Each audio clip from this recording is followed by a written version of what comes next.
Hello.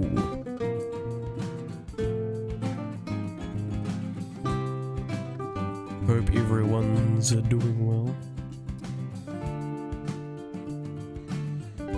So today is going to be one of those I play until it ends. Because, yeah. We've got so little left of what to do that I feel it would be a disservice to drag it out longer.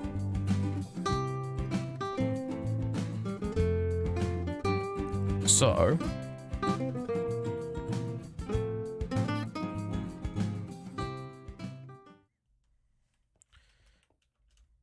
we are going to get a little bit more prep done, talk about a few things, and then go for the Chaos Guardian again. There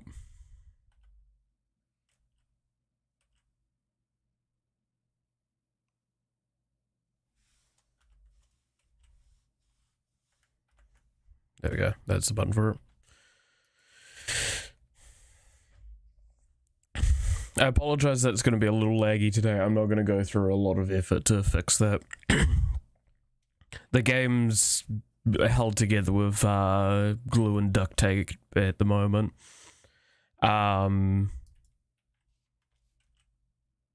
Speaking of which...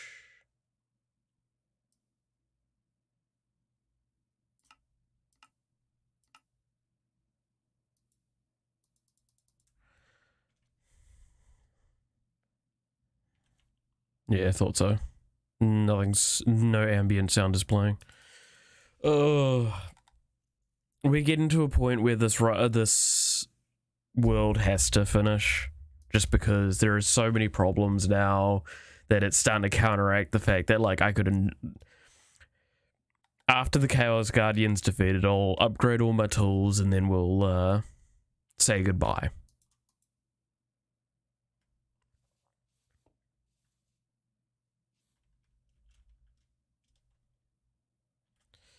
I haven't done anything substantial between the last stream and now. Just because, again, there's not been the opportunity to, really. Which is why I'm having to do the... If you remember correctly, last time I was finishing off with doing a bunch of sleep cycles so I could regenerate my health.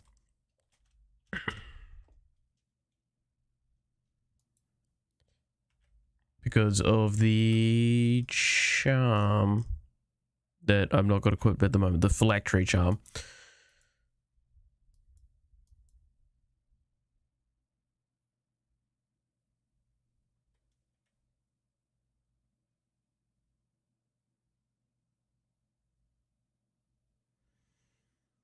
Oh, but yeah.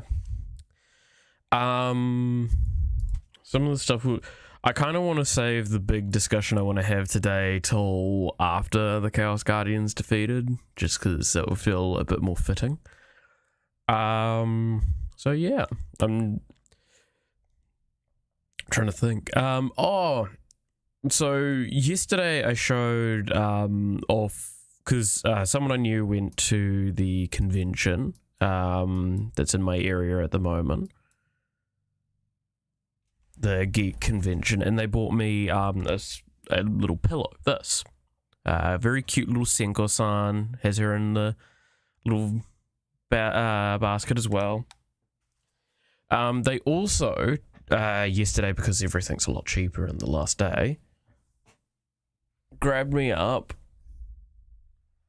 this one, which is just the same on both sides, but it's just him with little Senko-san.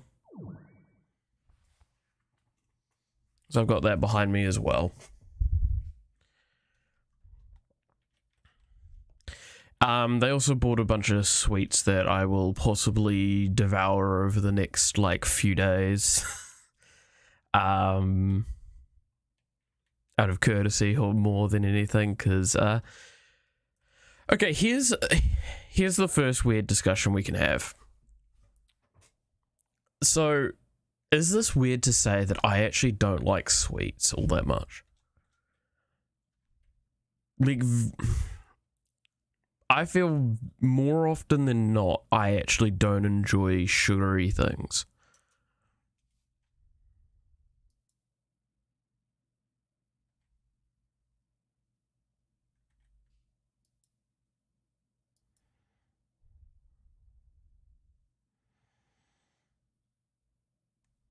Is that weird to say?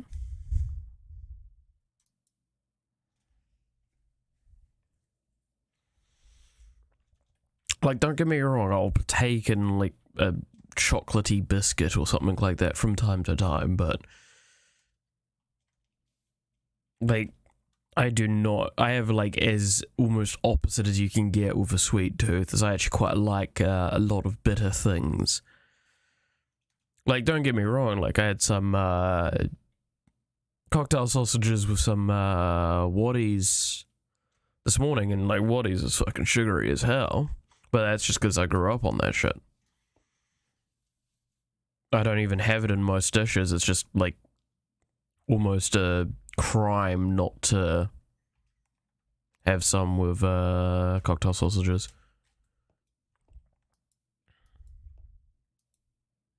Which, now I have the question of, I'm sure people know what cocktail sausages are, or cocktail wieners, or Cheerios, I think are the names that it goes by.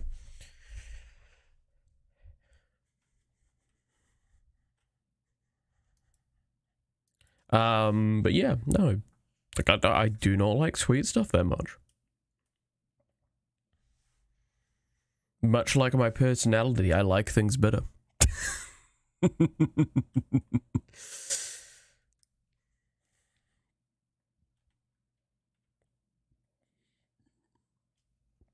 Oh, pardon me.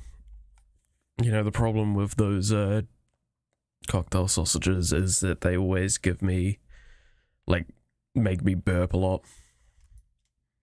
I guess it's just because of the the sheer pre-done nature of them and everything. They're like tiny pre-done sausages that are just, they're anything that, I mean, sausages already, most of the time, if they don't specify, they're just basically every off-cut of all the meat in a factory.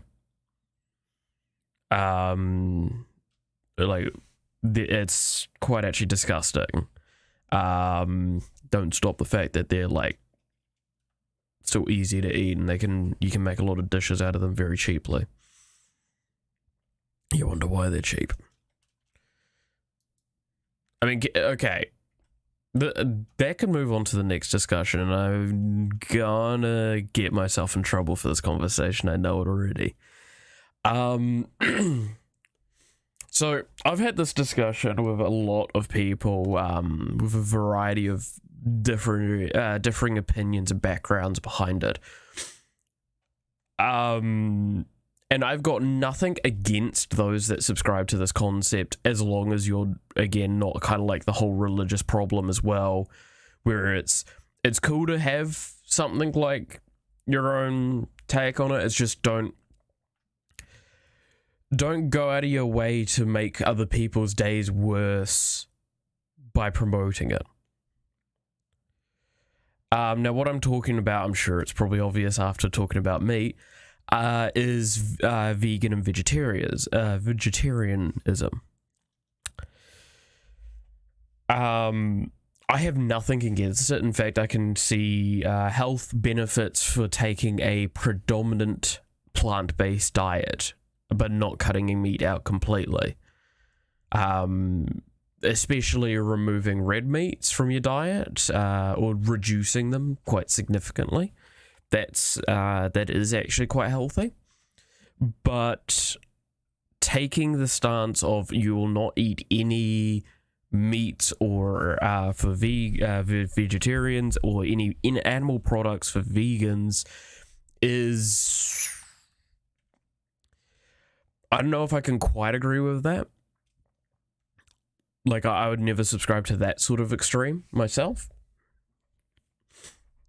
And that's primarily because of outstanding health concerns. a primary example, I have a thing called IBS, which, yes, I'm about to explain this on a stream. IBS is irritated bowel syndrome, and it means that eating certain things, sometimes it can be inconsistent, but eating certain things will cause diarrhea and constipation at quite extreme measures. So much so that there's been like a solid like 3 days where I can't poop. Now what I mean by all that, no, I think the game crashed. Had enough of my poop.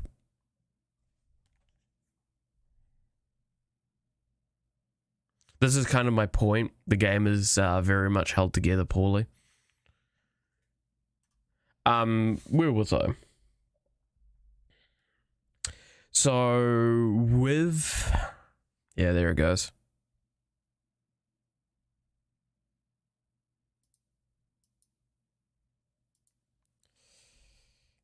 That being the case, one of the biggest triggers for me is stuff like beans and like high fiber plant-based stuff, which, if you're wondering where I'm going with that, that means chickpeas, that means yeah, again, beans across the board, which is predominantly one of the key replacements that vegans have for meats, because it gives you a lot of the good stuff. I can have them in, oh good lord, this is going to lag a bit because again it's launching the stuff.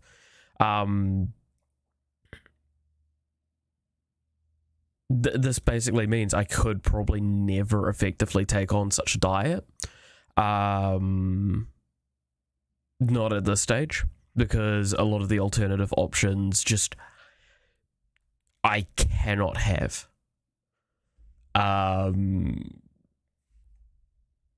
And the few other options I'm not well versed with, or I have people in my that I know that I hang out with regularly that can't have them. Mushrooms is a key example. I know someone that is deathly allergic to it, so if I even eat it within like the week of talking with them, they could potentially end up in hospital. Don't ask me how. It's with, like, they've literally been in the same room as mushrooms and had to go off work for like a few days because of how sick they got. So I avoid that shit like the plague, in being nice to them. So pure and simply, I have to be very tactical of like what I can eat as it is, and what I'm tactical with is that I end up having to eat. I predominantly eat a lot of white meat, mainly chicken if I can. Then again, I actually quite like chicken. I know it's a cursed thing. And I could explain that in a brief sense of I like the malleability of chicken, and the fact that, like, technically speaking, chicken itself isn't good. It's I should transition my screen so you stop seeing this background thing. Oh, pardon me.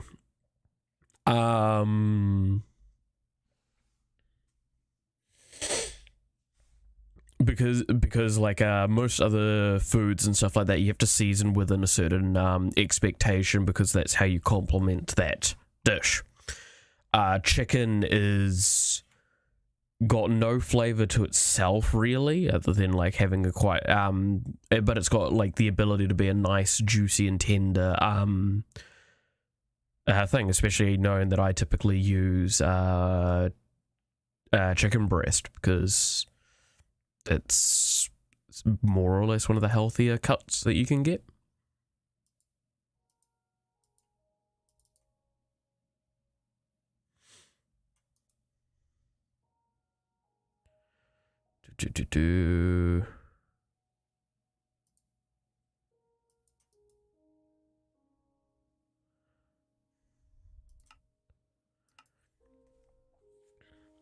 But I actually personally quite like the piece. Don't get me wrong, like a thigh is way juicier and a wing holds in a lot more flavor.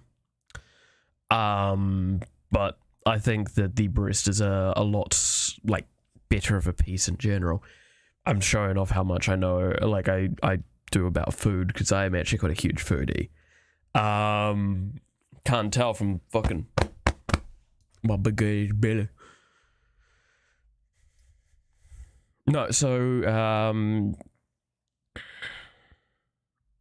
pure and simply, like I struggle with the idea of being able to move to that sort of diet, but in saying that, I have gone to lessons about that sort of stuff, like how to do a vegan barbecue and stuff like that. That was quite an interesting lesson. And one of the things that I got questioned about, and I find this very fascinating, is so some of the people there, they were very, very kind to me. I liked those kinds of like that sort of people, where it's just like they acknowledge the fact that you've got your own opinion, but you're also willing to do your best for someone that doesn't share that. Because again, like I have a very close friend of mine that is vegan, and while he'll breach the vegan barriers to try new foods, he also is kind of restricted because like he's dairy intolerant and all that sort of stuff. So it just worked out being easier, as well as his parent is. So like it's completely fair on his side, but he's not going to say no to food if it is given to him. It's just he will definitely avoid situations where he'd be given animal product, which I think is something that a lot of people can come to understand. Give me a second. The game is fucking dying.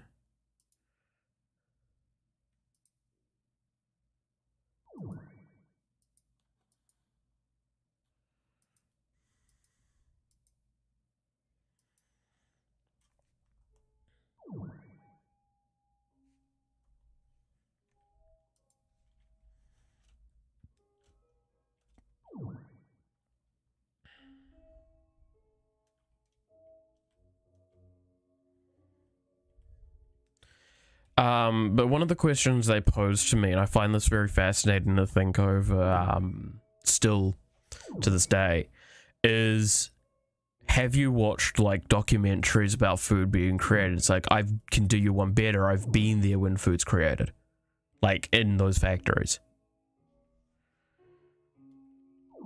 And so how can you eat meat after that?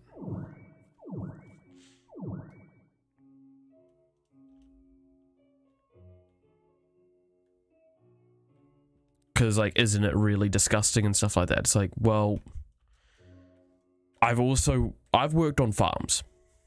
I've worked on all sorts of different settings. I can tell you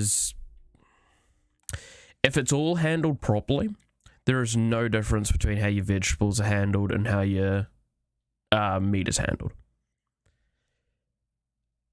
And you could make that as an argument, as that's a problem there, is that they're treated more or less the same. However, I also know plenty of farmers that actually care a lot about their animals.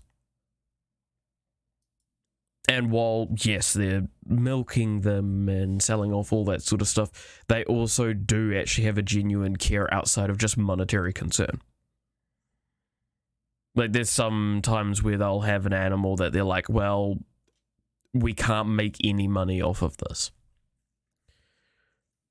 So what do? Well, you give it either a nice life, or you end it humanely. And these people that I'm specifically thinking about at the time talking of this, they'll do a bit of mix of both. It depends on why the cow or animal in general cannot produce. If it's because of a disease of some kind like that, a lot of the time those sorts of diseases are actually fatal, and they're really nasty. So it's actually a mercy to put it down at that stage. The rest of the time, they'll probably just keep it around because, like, the little bit of extra feed isn't actually that significant. They're already going to have a lot, and you can't make an argument to storing it up because sometimes what they'll store up, no, it's just it. It's going to be waste.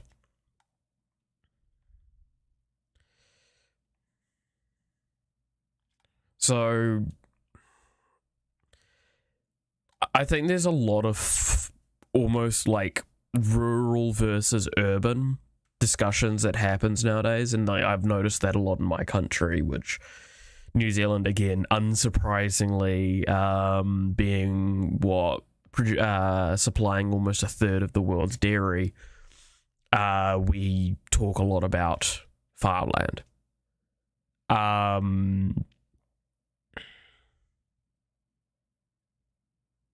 And there is a constant fight in our country about who's the pollutants. Is it the farmers? Is it the urbanites? Oh god, this discussion's going wild at this stage. Just realized, like, this started off as a vegan discussion, now it's like divulged into... I'll get back to the vegan thing in a minute.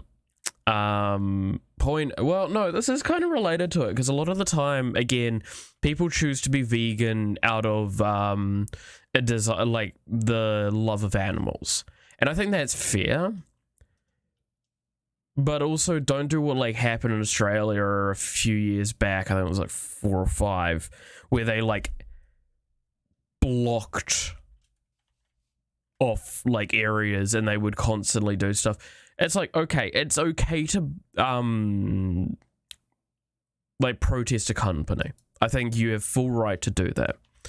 What I do not think you have full right to do is impede on its production stuff, as well as in Australia at one point, one of the people basically got crushed by one of the trucks because they couldn't be seen. And I'm gonna be honest, if you see those, like, stock freight trucks, it's kind of understandable that they can't be seen in such some situations.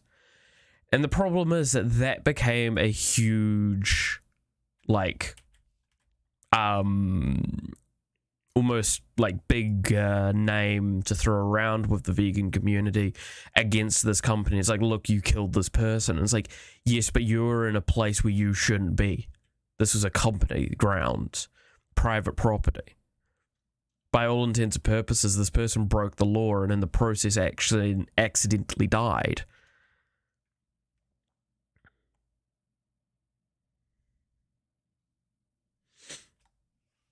Do I think the loss of life is tragic? Yes. But also it's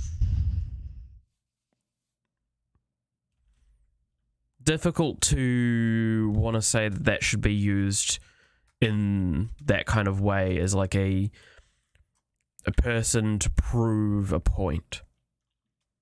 That was in fact, I see it as the opposite way around to what they were arguing, is that this is a point being proven that no, you shouldn't be there, and you should advocate via other means. I mean, don't get me wrong, in Australia, like, they follow democracy pretty loosely at times, but that's just, again, the way their systems work. You look at the Netherlands, where my friend lives, and you got farmers throwing flaming hay bales onto the highways. That is actually just acts of terrorism, civil terrorism. That is unacceptable, but they're being allowed to get away with it because they'll just keep complaining otherwise. In New Zealand, a lot of the time we have a big discussion point between our two key political parties, because we have a bunch of parties, and like whoever gets the predominant votes, the predominant chairs inside the parliament get predominant. It becomes their parliament. I believe at the moment it's our Labour government with like one of the highest ratios of seats that there's been for a long time.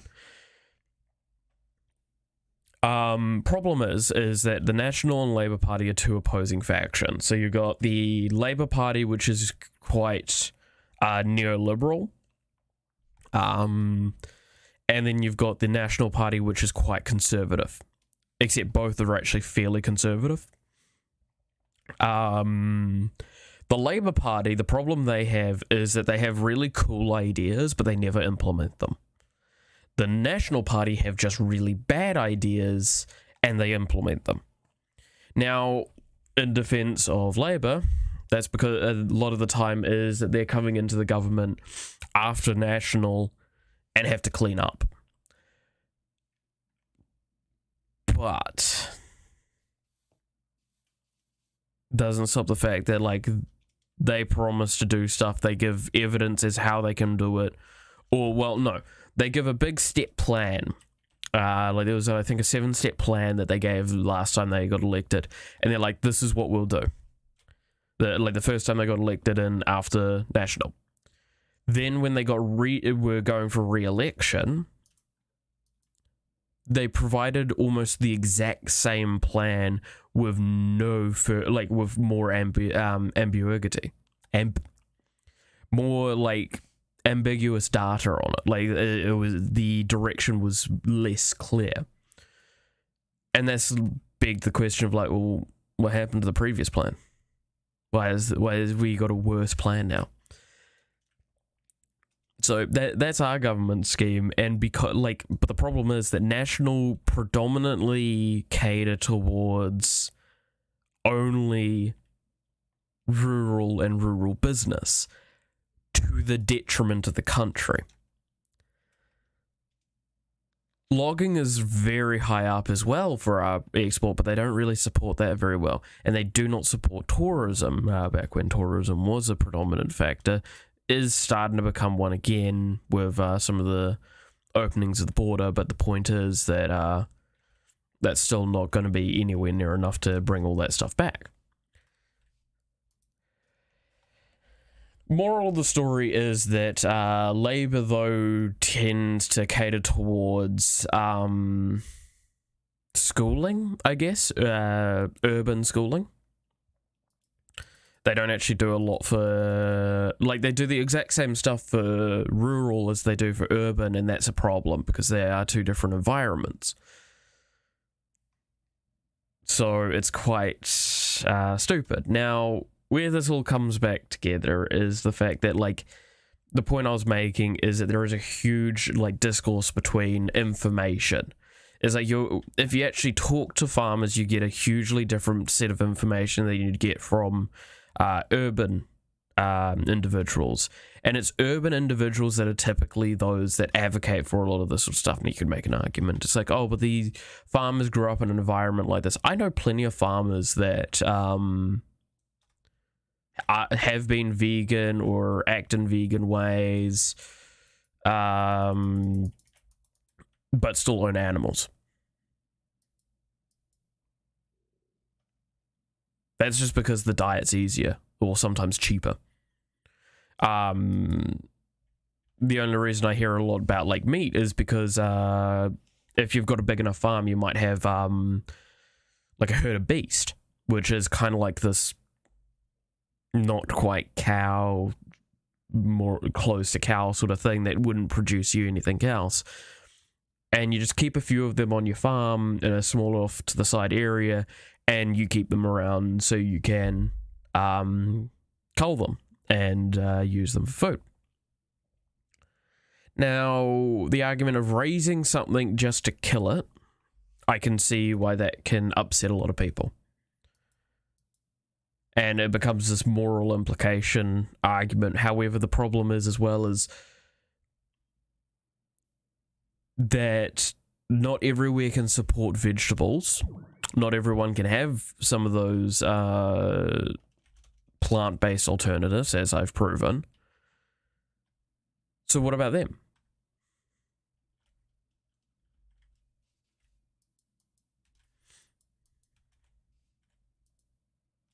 Hmm? So there needs to be like an understanding that needs to be made, I feel.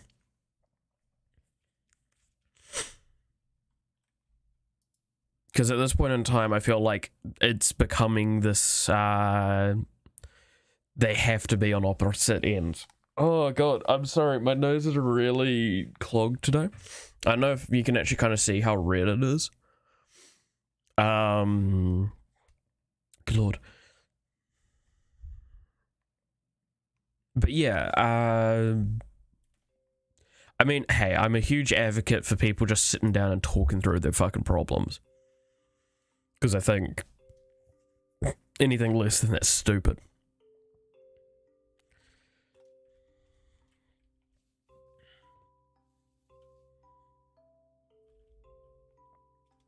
However, I acknowledge that some problems do require actions to be resolved. I do think that there needs to be more, what is the term that I'm thinking of?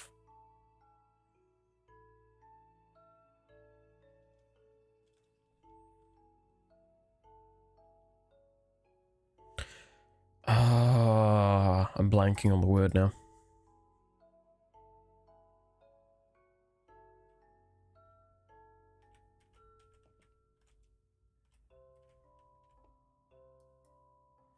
Like, I don't like the word humane in this situation, but I guess humane can work as the fill-in for what I was about to say. I'd prefer if there's more like humane options for handling a lot of that sort of stuff, which is actually stuff that is practiced in some environments. It's just sometimes that stuff's sold at an extreme premium, and that's a problem.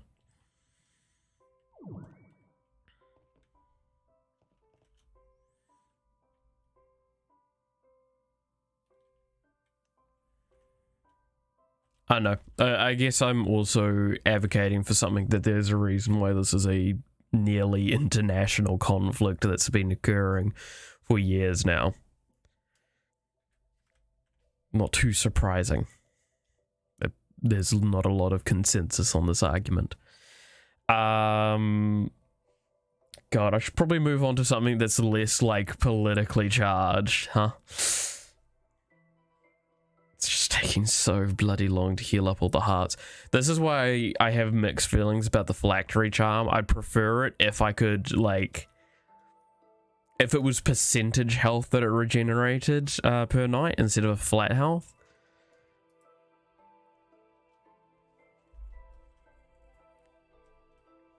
Because, like, if it was made to be percentage wise and scale off like the player's actual health, then I think that there'd be way more interesting stuff for it.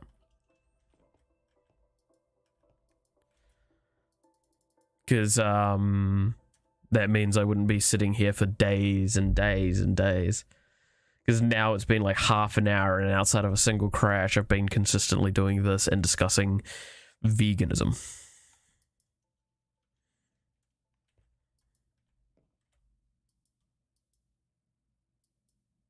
Also, a little fun thing that I'm going to bitch about that's a little related, but not quite.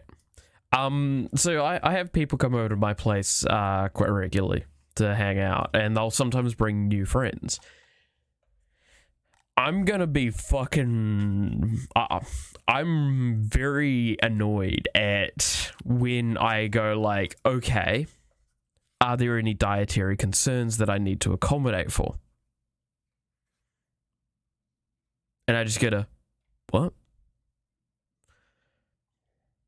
They're coming over for dinner, right? Yeah.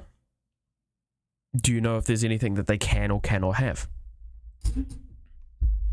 No. It's like, well, you better go ask them.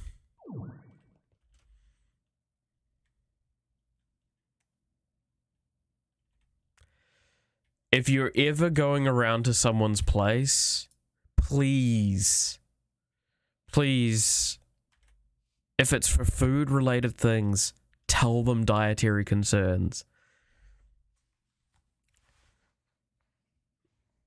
Because, like, it's always down to the host to have to ask these questions. Please communicate with them earlier. Like, I had a mate that was staying at, I can't remember the place very well, but he was staying at a place where he was not allowed pork because the family that he was staying with would not allow it. And he told me that very upfront, and anytime I'd accidentally almost screw that up, he would remind me and I'd fix my bullshit, because again, I'm going into someone else's environment, I follow their rules. If you go to a vegan house and expect a hamburger, you fucking daft cunt. It's actually, especially in those situations, you need to raise dietary concerns, like, oh, I can't actually have beans. Oh, this person cannot have mushrooms. Why? Because that's some, like, key dish stuff. I mean, I know a lot of people that, like, one thing that I got communicated to me is they don't like meat with the bone in it. And I'm like, okay, that's fine. I'll make dishes without that sort of situation. It's easy enough. Just means I'll just go get some mince or some chicken breast. Nice and easy. It's not hard to change that sort of stuff up if you've got the stuff. I will say, though, I am gonna miss having, like, I'm when we me and the missus move, one of the big things that I really want to grab is a deep freeze of some kind, because being able to store a large amount of stuff in a freezer is so useful, because you just buy a bunch of stuff on special and then you don't have to worry so much.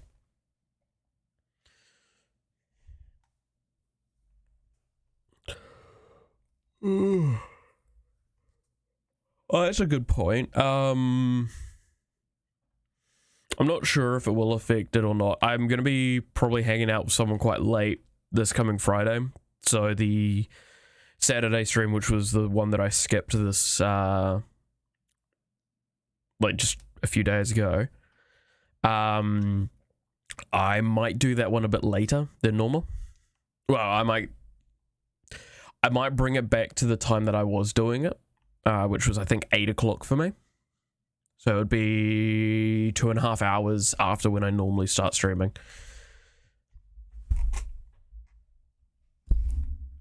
Again, I'll see you closer to the time, because we'll probably just be hanging out, drinking, and eating some stuff, and just chilling. Some bin chilling.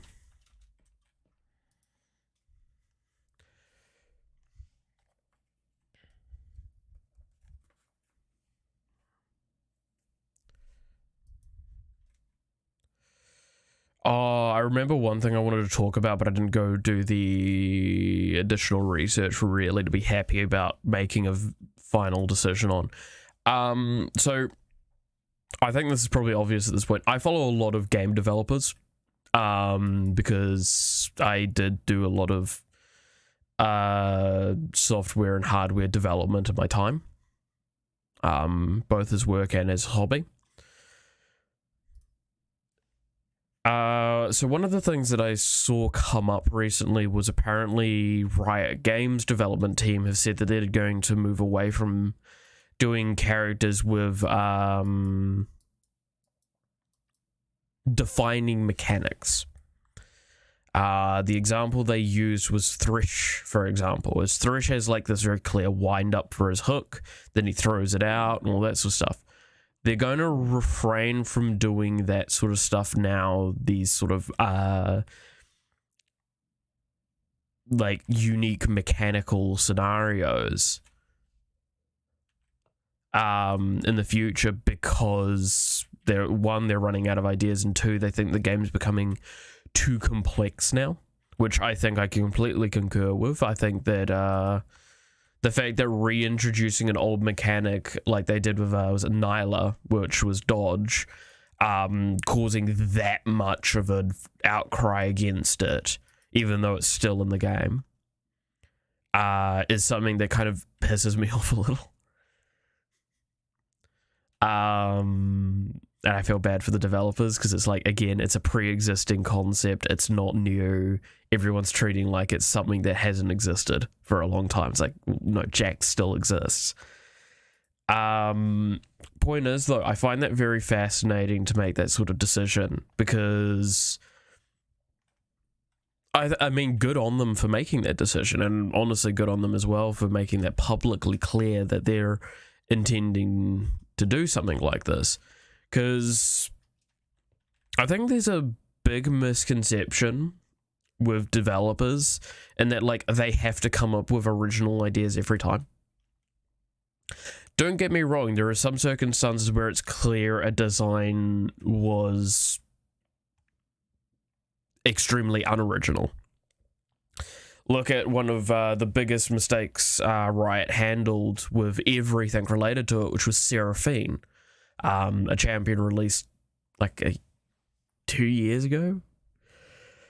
Can't remember. It was some time ago though, and the weakness was that the character was supposed to do something unique in terms of story, but not be unique in terms of development.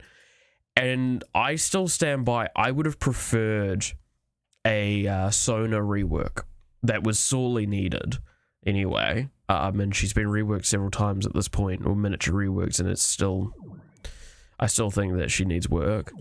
But I would have preferred to see her get a full visual overhaul. Visual gameplay overhaul to Seraphine.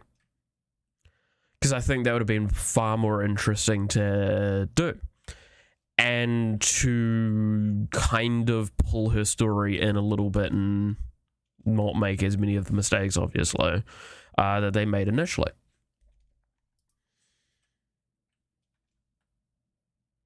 Because I've played Seraphine now.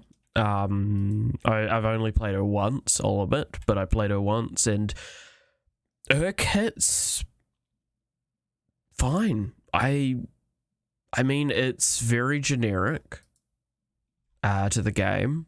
It took me very little time to figure out what I was doing, and it's very strong.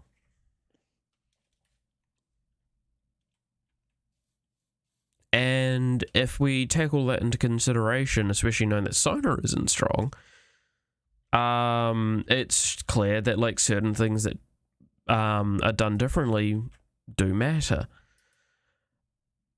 And I'm not against the idea of doing a bloody idle character. I do think the Instagram or Twitter account that they did for Seraphine, the character, there was some issues with that. I always do feel bad. I think I've talked about this before on stream. I always feel bad for the lady writing a lot of the stuff for Seraphine, in the fact that who was it? Sorry.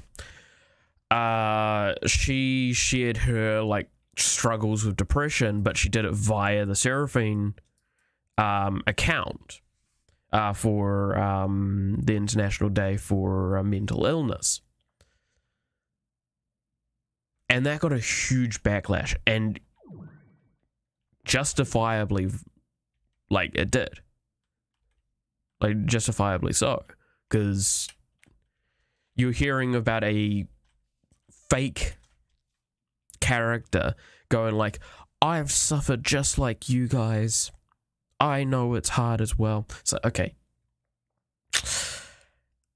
That was bad. But it was a story founded nonetheless on someone's actual experiences. And that is an example of overreach that Riot has done. And I think that that was very much poorly handled on their end, and then they kind of admitted to that. This doesn't stop the fact that this was them trying something new. I mean, one of the best events that everyone remembers really, really well was the Bilgewater event, which I've loved that event. I completely concur, but there's reasons why they can't do that again. They had a lot of outcry at the time against it. First of all, one of the reasons why it was kind of cool and unique is they disabled a champion for a week because he was killed in the lore. Right after reworking him, they just deleted him.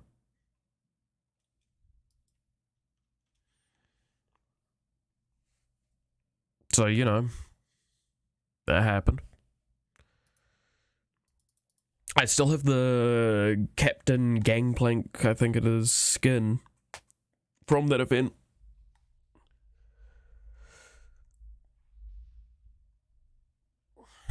Which was, if anyone was wondering how that was handled, I do appreciate this a little bit. His base skin that he has now was not the skin he was releasing with. The Captain Gangplank skin was actually the default skin for the event. And no one knew better. And the idea was that when he came back, you found out if you played for him for like a game or two, you'd keep the Captain Gangplank skin.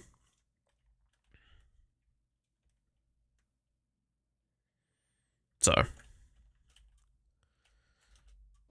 I mean, I clearly had to do that, which was hard to do because I was playing ranked at the time.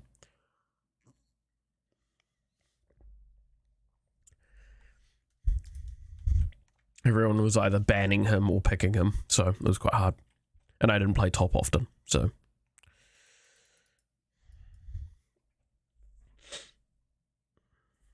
But again, there's a lot of things that worked in the past that don't work nowadays. There's a reason why, like, you can have nostalgia for a show, go back and go, man, this show's actually kind of shit.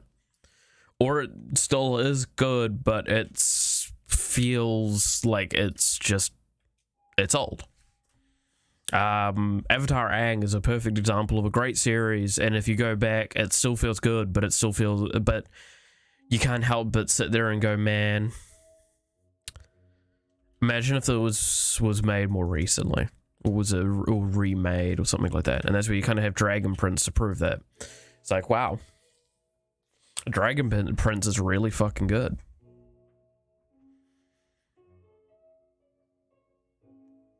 Now, I'm not going to go into some of the allegations against the head writer,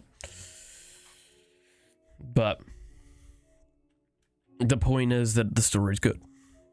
I actually really, really like where they've taken the Dragon Prince, and I think it's a very interesting story, and the fact that the next season's coming out soon, I'm really excited for. Like, really excited for.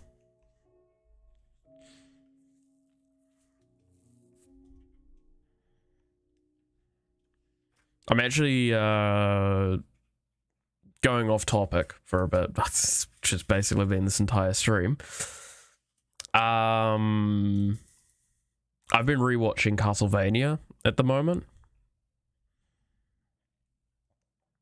And I've just finished the 3rd season, which is when it ends at the Priory. And they stop the first instance of the Infinite Corridor from opening. Apologies if that's spoilers to people, but honestly, I feel that was, as Maxwell says, this is so confusing at this point, it doesn't count as spoilers. I highly recommend it if you haven't watched it. In fact, there is a specific meme that I saw someone watch that made me want to get back into watching it. Let me find it real quick.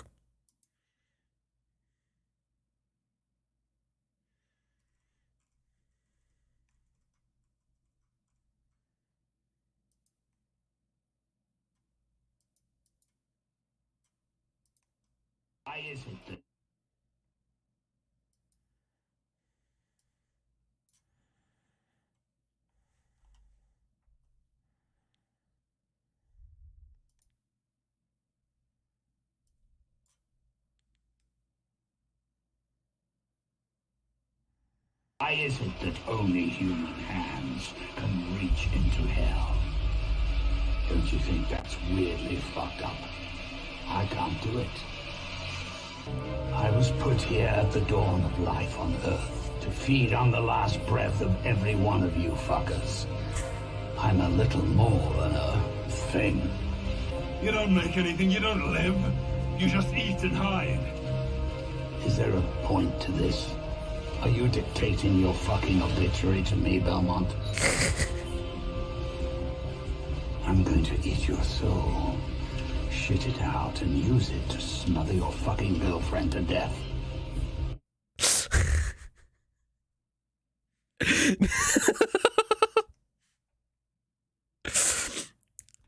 That there, the person that I was watching said, like, this basically convinced them to go watch it. And I'm gonna be perfectly honest, I can completely see why. Because I fucking loved that sequence. Again, if that didn't sell you on maybe a reason to go watch it, I don't think much will. Other than the fact that it is actually a really nice and interesting story with a lot of cool characters in it. And the writing really picks up in the third season. Or the second part is how I like to voice it. As I always, I see the story in two parts. There's the first part, which is the fighting Dracula. And then there's the second part, which is all of the stuff after that leading to death. Which was who you saw there. I really, really like a lot of the story that they've done with it, and I think it's really fun. I mean, the very, very beginning of the third season where Alucard's alone in the castle and he just has this scene where he talks to a couple of dolls as Trevor and Cypher, and then just kind of takes this moment and goes, oh God, I really have gone insane, haven't I? It's like we've all had one of those moments where you've just kind of like talked to yourself and all that, and then you kind of have, oh God, oh no, oh no, I've gone too far now. I've lost my goddamn mind.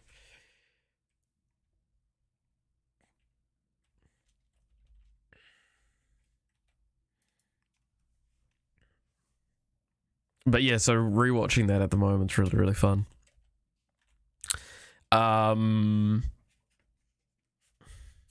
Again, like, I don't want to say like it's a 10 out of 10 series or anything like that. It's a really enjoyable series. It's got a lot of fun characters in it, and it's got a lot of fun, interesting things to it. So I appreciate it quite a bit. I do think it's got its weaknesses, especially in the earlier stages, and it is excessively violent. So if that's not up your alley, then I completely understand why you might not want to watch it. I mean, that was also kind of one of the hooks, because I've watched a lot of animated things in my time, and seeing a story like this written, and it being like the first one in a good long time to just be consistently excessively violent, was a breath of fresh air. Oh, what else am I watching at the moment?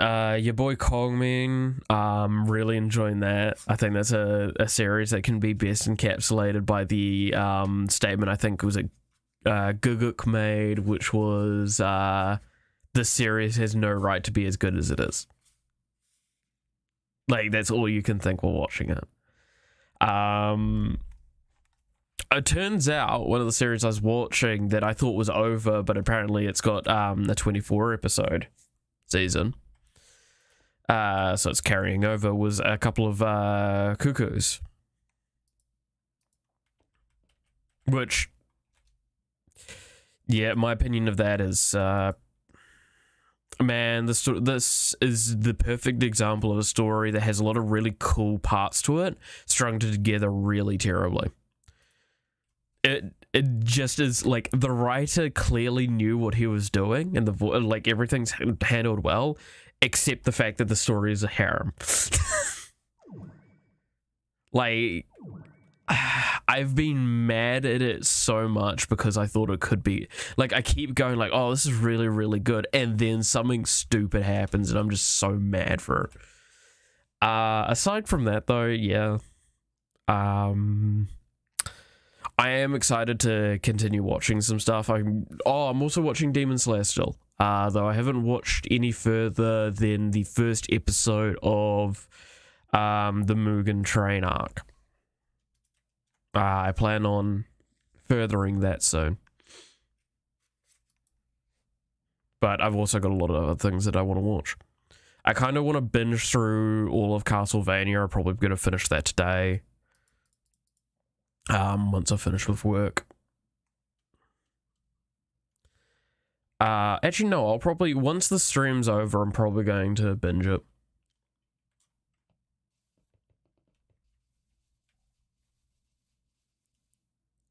Because I can probably do that before work. Because it's just a meeting today. Honestly, I actually think I've got full right to say I don't think I should turn up because I am feeling really, really crap. But I'm going to turn up nonetheless. It is just an online meeting. So I might have some stuff to make me look like I'm doing a bit better. I might have a shower beforehand. Try and clean myself up. Oh.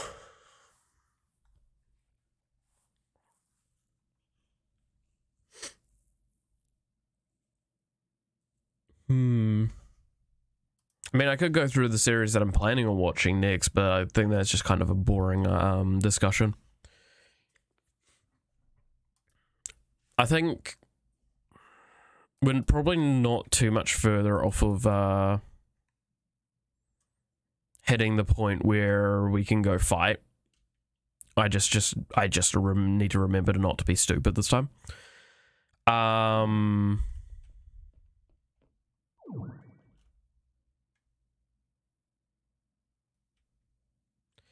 I think this is about time I start making the big discussion that was going to be made with this one, which is the fact that, yeah, so this is the final episode of this series. I'm going to make it so that's the end. This is the cutoff point. I'm going to go until we've beat the Chaos Guardian. Even if that means that I go right up to my meeting. There's no way it would take longer than that. I'm damn confident in that. And if it takes longer than that, I will probably just disappear for an hour, mute and deafen the stream, and continue to do stuff.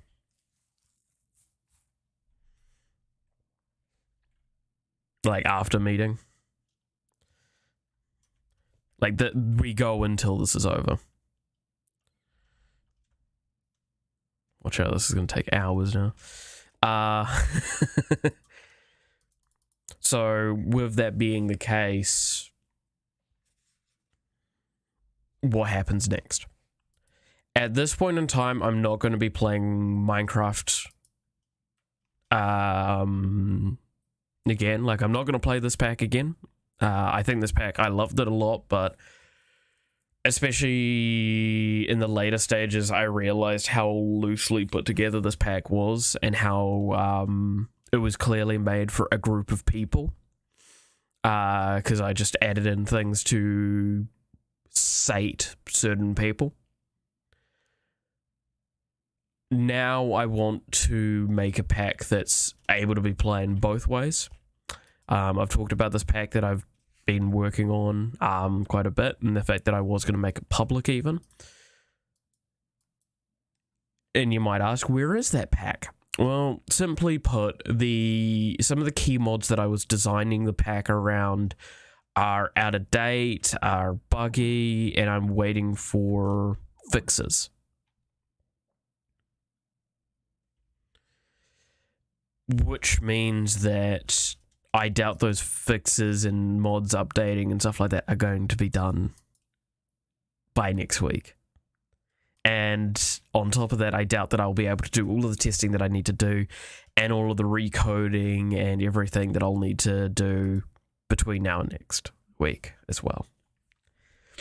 So that's going to be the case. I don't think I'll be doing Minecraft again for a little while, which I don't think is an inherently bad thing.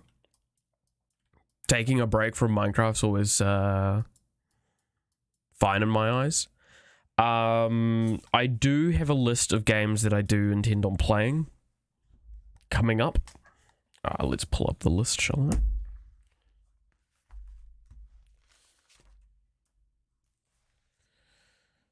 So, let's see.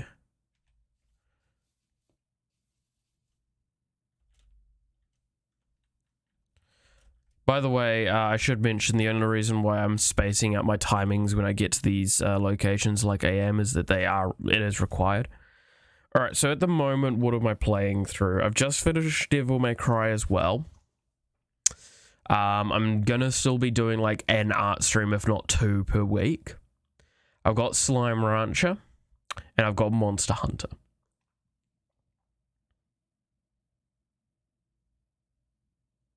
Right? That is my list of things that I'm playing at the moment. So, the next few things that I might play through, I also still technically have the Halo thing, but I have not been able to organize a time with my mate to play that. I'd very much like to keep going through that, but it's also, because it's cooperative, I'm trying to cater to him, and he's just very clearly not been in the mood for that sort of stuff recently, so I've just been leaving it alone.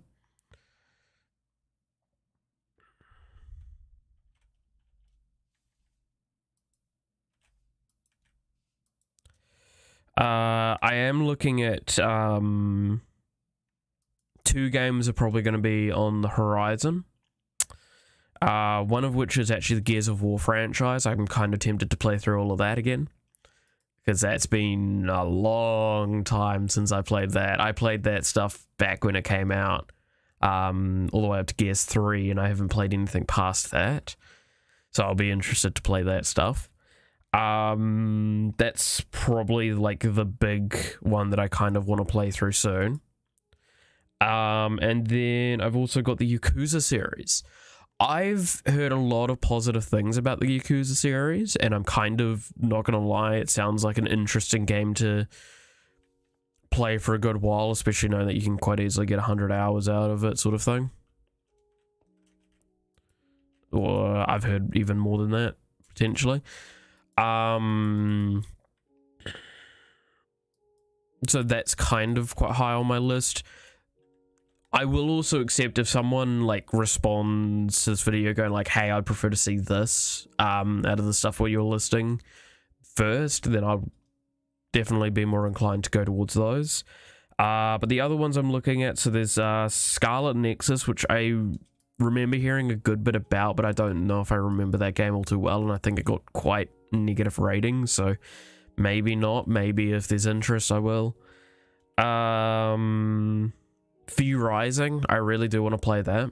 That looked really cool, but I'm kind of also half tempted to wait for a substantial update between what I do know and all that, because I don't know a lot about the game, but I've seen a bit of gameplay and it still felt quite excessively grindy and quite lacking, I think is the easiest way of putting it. Hollow Knight, not normally my style of game. However, wouldn't be against playing it. Does look very pretty.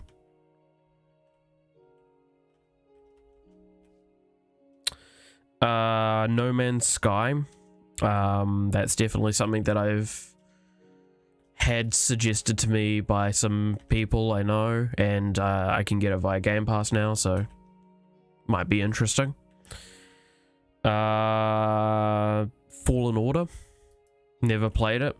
Saw a bit of a playthrough of it. Might be interesting. Wolfenstein.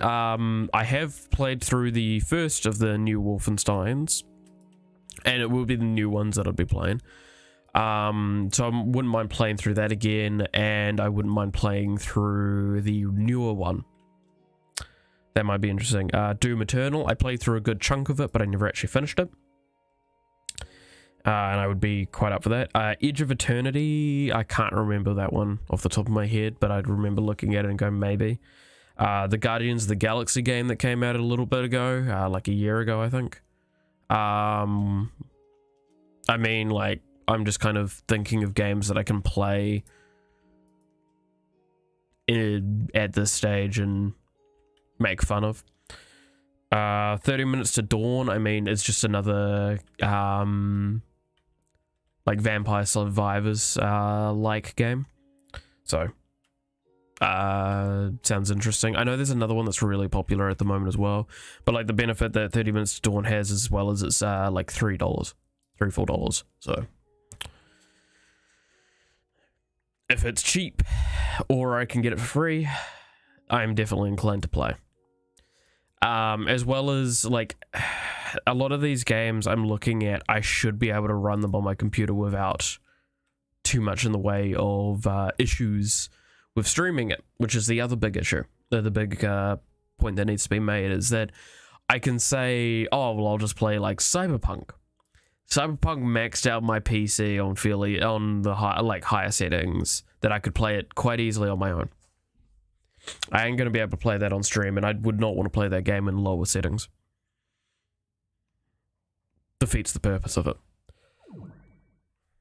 Good lord, how much more health do I have to fucking heal back?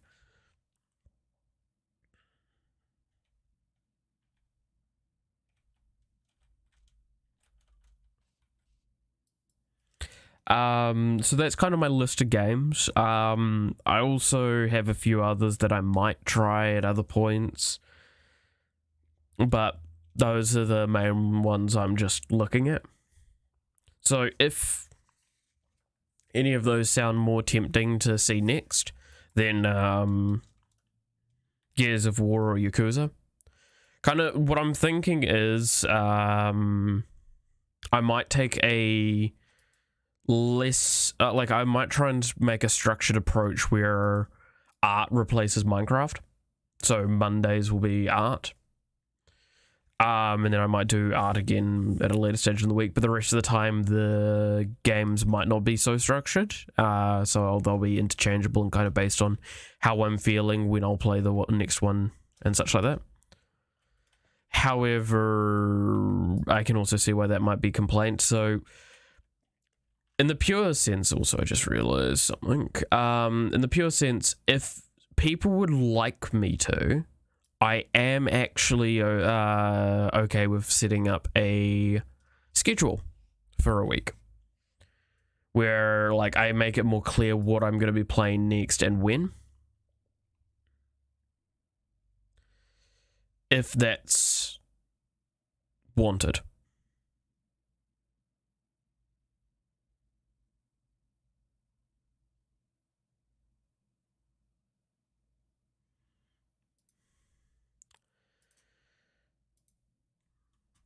Though I cannot do it via like community post because that's not available until you hit a certain amount of subscribers. So I'd probably have to do it on Twitter, I think it is.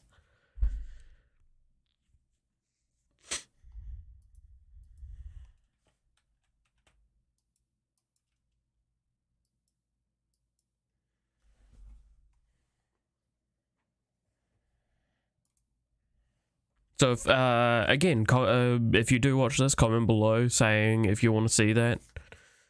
I mean, like, I'm regained all. There we go.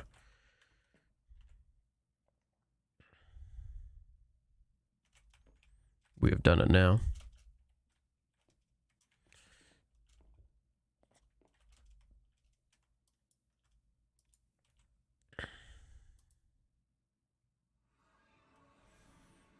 All right, time to focus.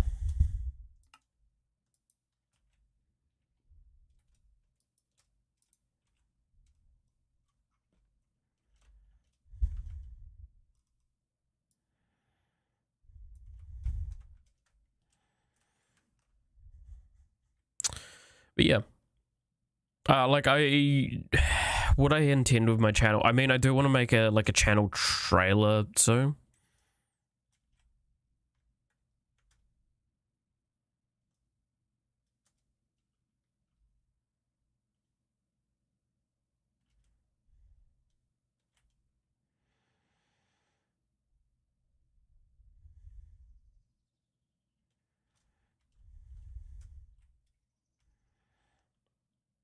Because it means I can flex my editing muscles as well. Like, I'll just go through my VODs and pull out. I feel like I'm about to sneeze. Would you look at that? I'm a prophet. Pull out, like, bits and pieces from my streams that I think are interesting and could work.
Trying to remember, I think I just have to wait for this dude to get to the center and break the crystals.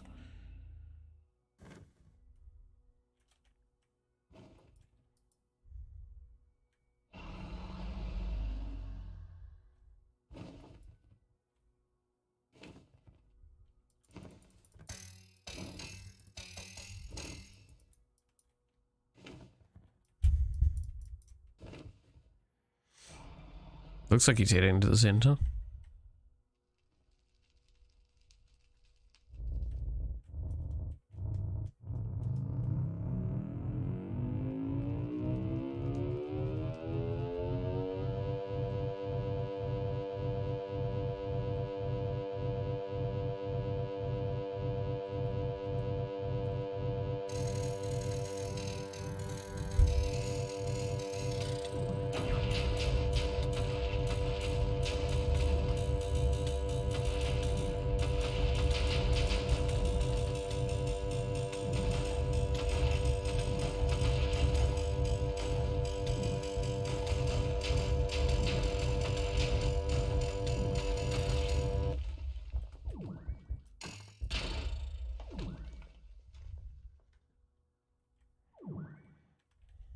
Okay.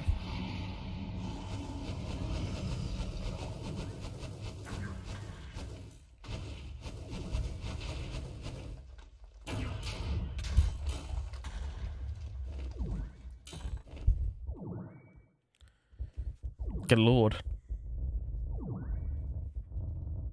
Oh, it's this bit.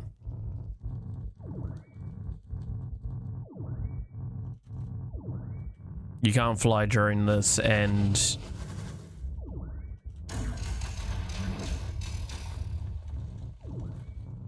he throws a bunch of orbs everywhere.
Come on.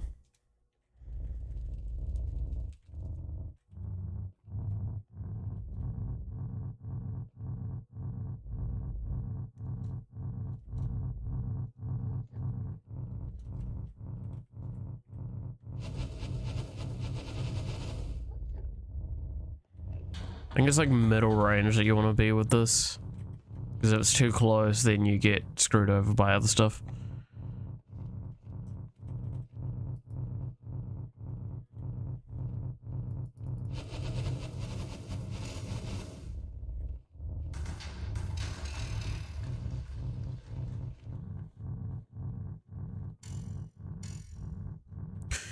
Ooh.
Jeez, alright, bud.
So if you're wondering how this fight works, I know I've been quite quiet for it, but it's a very focused fight.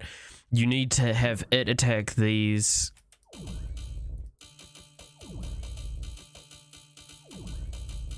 So they can be broken.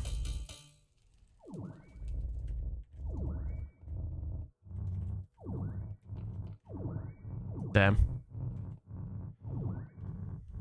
It's this one. So I'll see if I can show what happens if you go close. Because I believe it just scatters.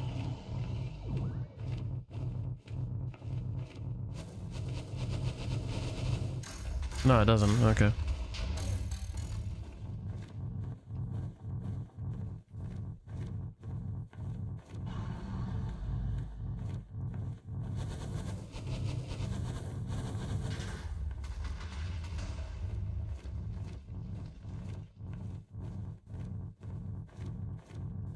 Just gonna run around in circles then.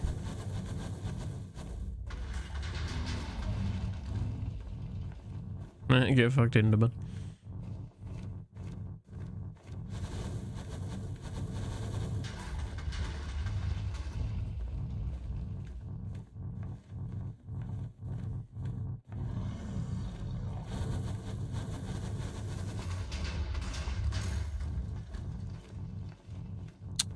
I triggered its entropy, bloody hell.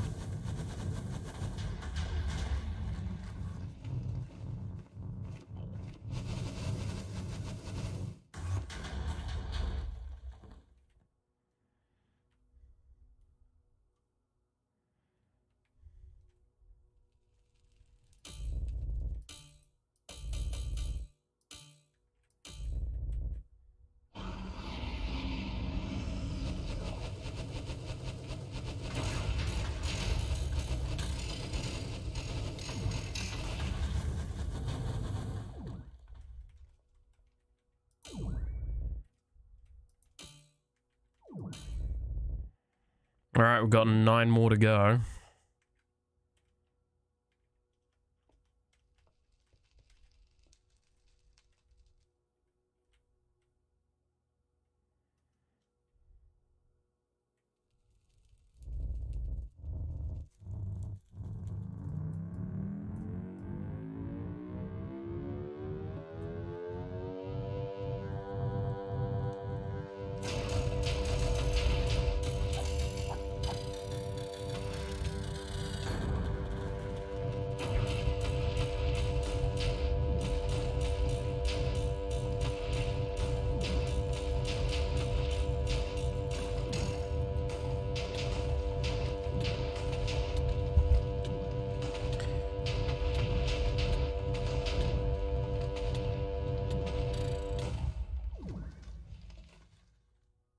I could have gone for more, but that seemed very risky now that I've lost an invulnerability.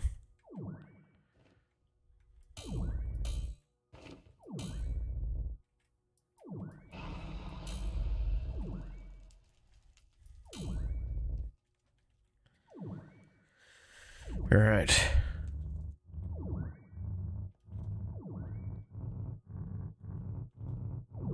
We,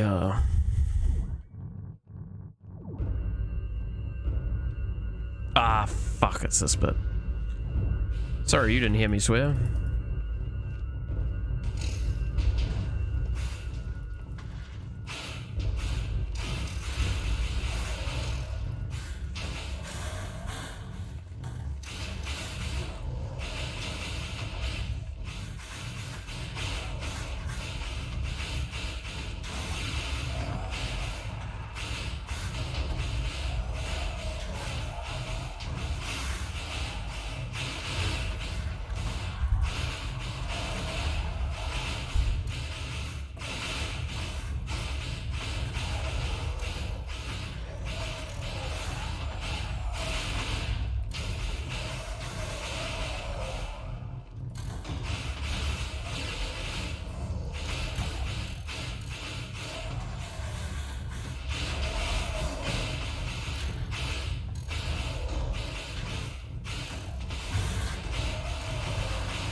Bloody hate these.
Come on.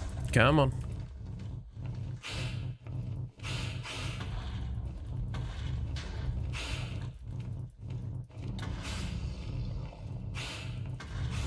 If you're wondering, yes, I still can't fly. When you see those purple effects on, you know you can't fly.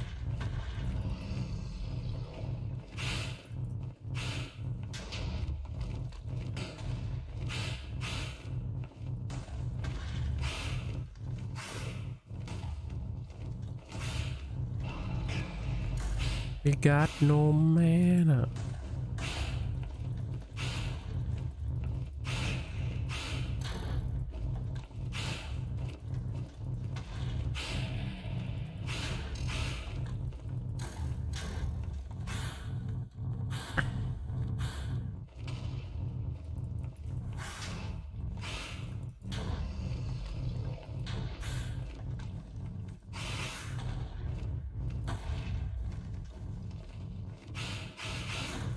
There we go. Now you're coming to me, buddy.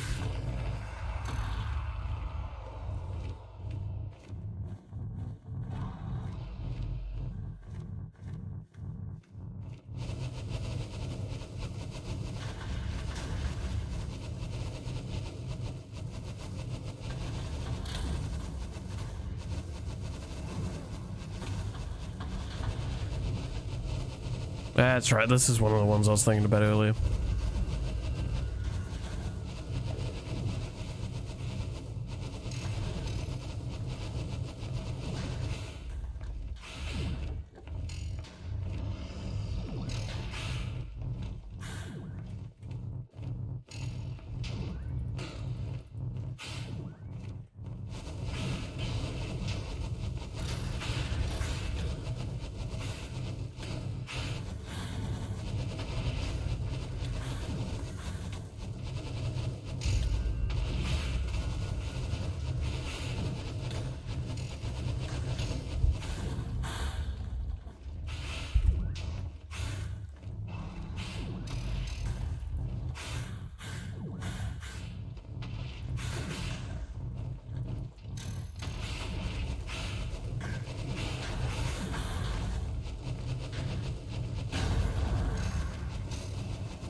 Bugger.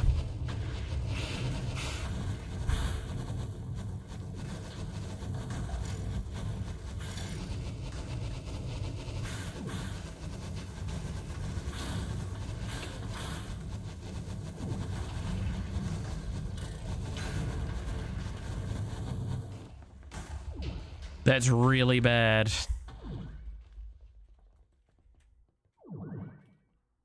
But we're able to fly again.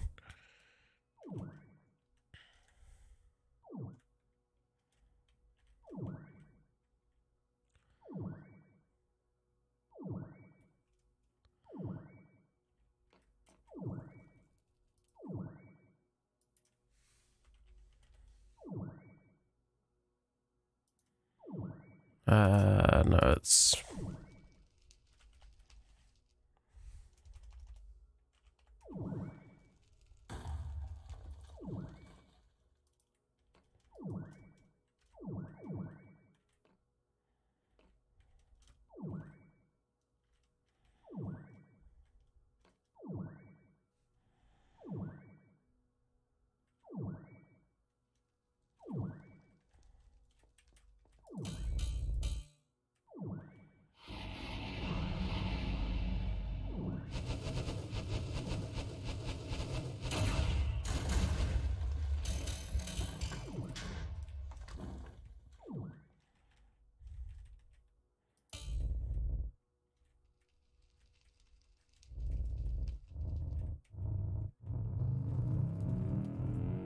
I have to be very careful with this, because I don't have an invulnerability up yet.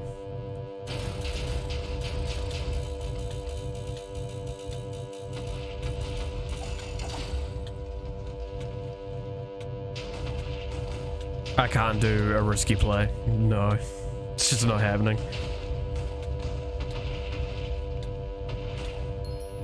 Okay, I have A invulnerability now.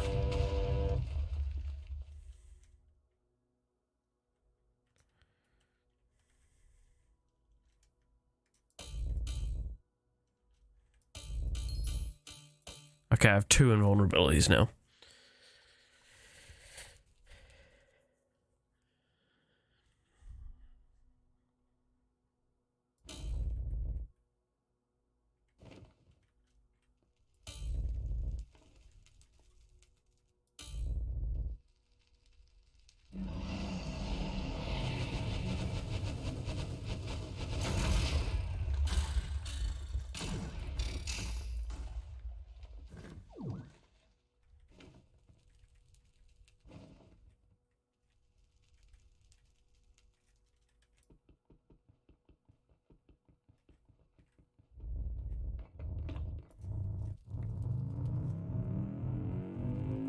Hopefully that should still hit it.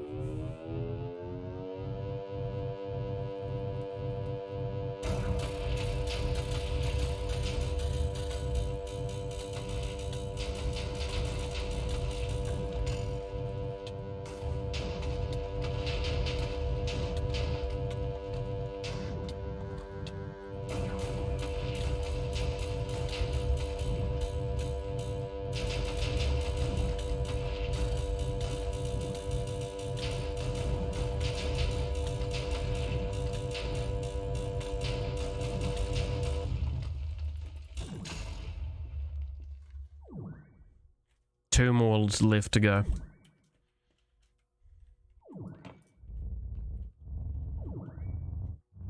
Oh, bugger.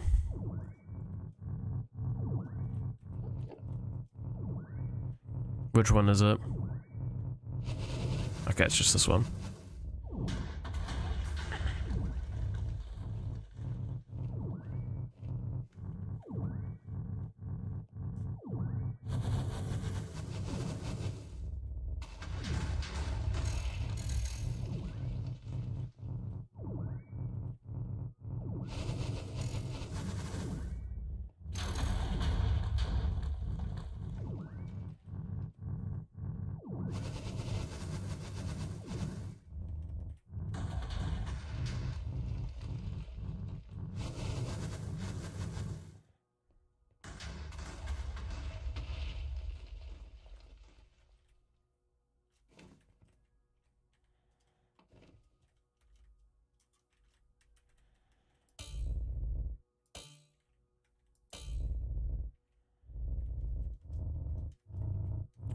Okay.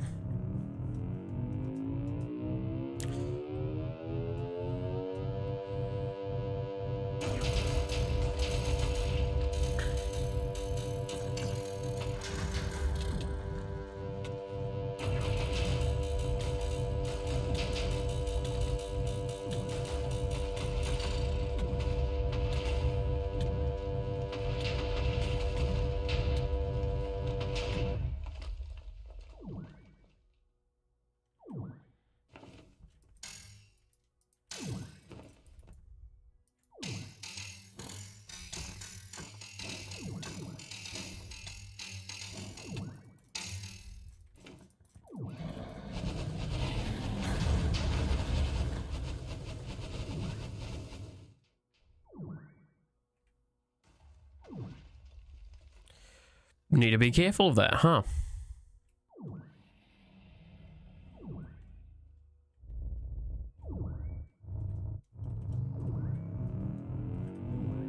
Take a moment to just heal up everything.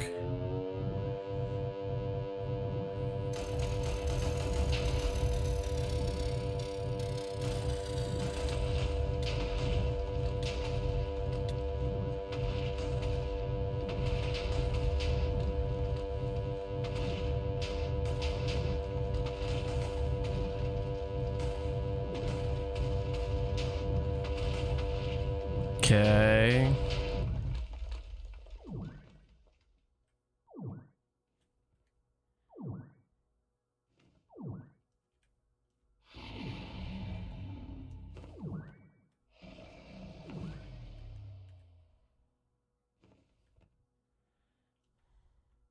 Oh, yeah. Please don't lag on me now. That's what I do not need.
And that's getting my second vulnerability up again.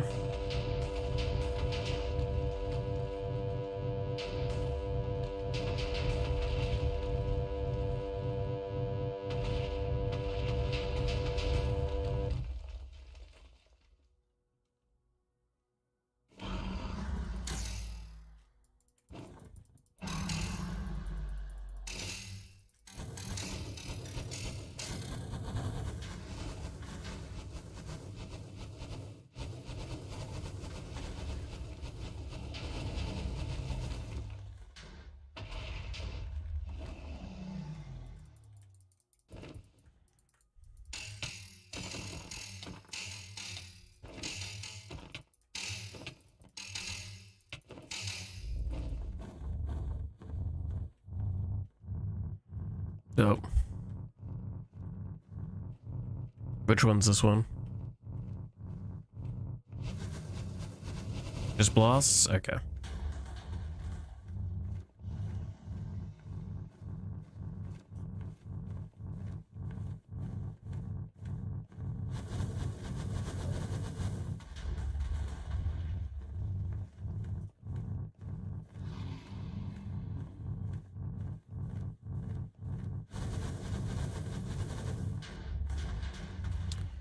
So the big thing of this fight now is just whittling down the shield and health, which is going to take a while. Again, cool fight design for a lot of it, but I just feel that it's excessively just a damage soak.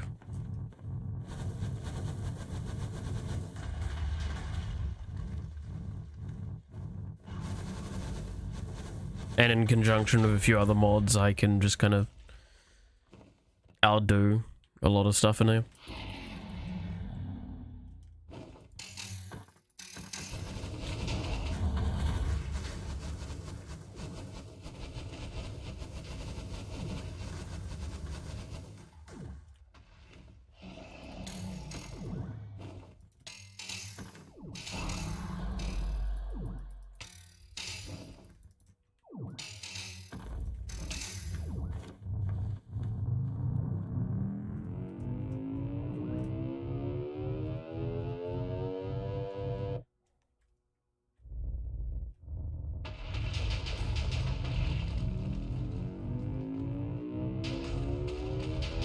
Went out of the range of the audio cue. Little too far.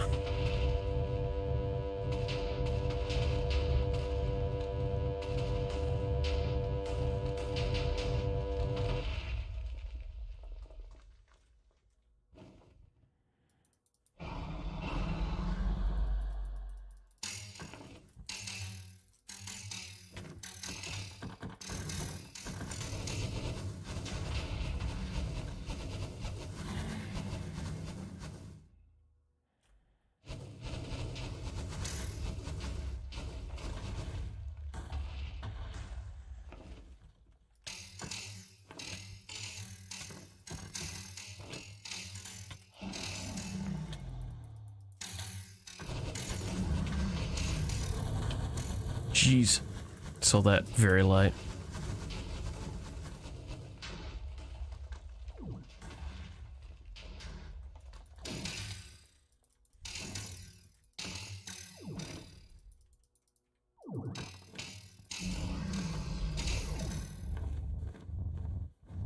Well, which one's this one? Just fireballs? Please let it not be the wither one, because the wither one's really irritating. It's not good. The wither one's irritating just because you can't fly, you need to have range damage for it, but withers are just really jank in their movement. Then again, all flying things are jank in Minecraft, so hey, what do you get?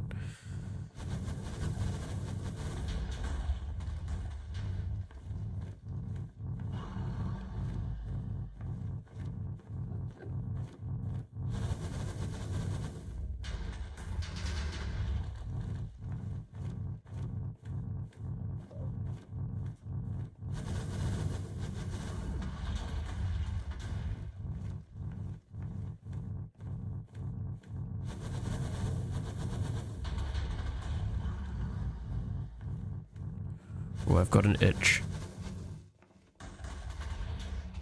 Why do I have to get an itch in the middle of one of the more intense boss fights?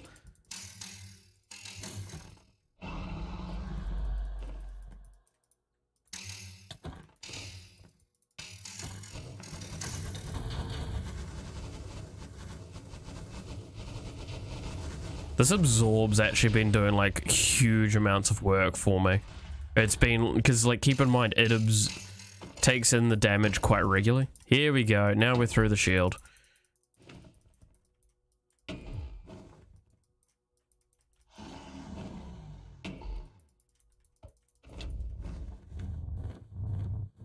Laser.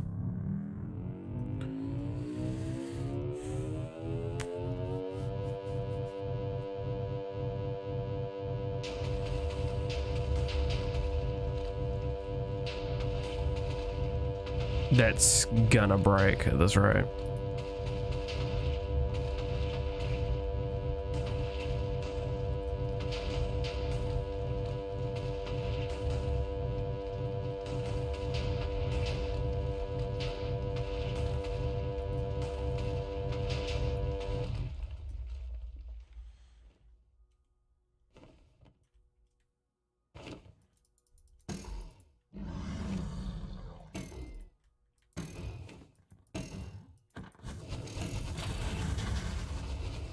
I'm not gonna have anywhere near as much health while I do this. But I'm not losing that living armor.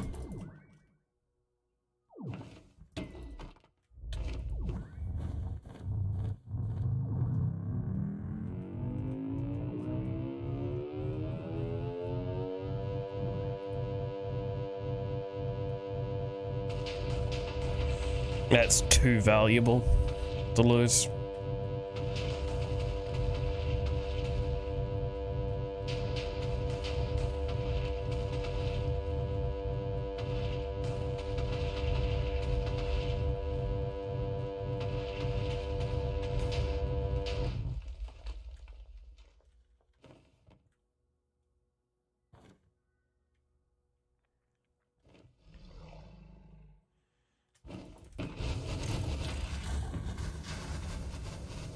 Now that he's not glowing red, he's actually harder to find sometimes.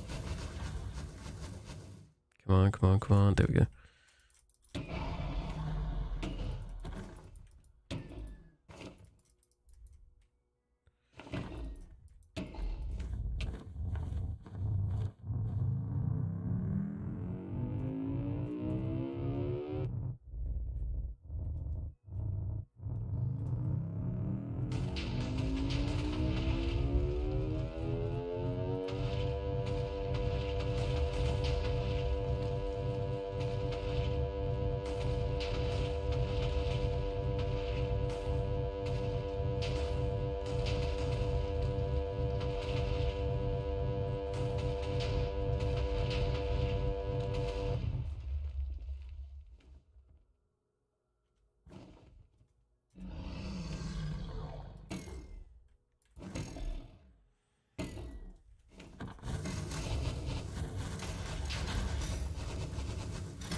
Come on, come on, come on, come on, come on.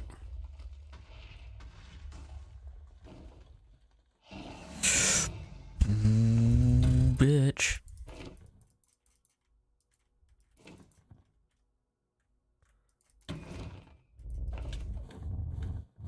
Ah, shit.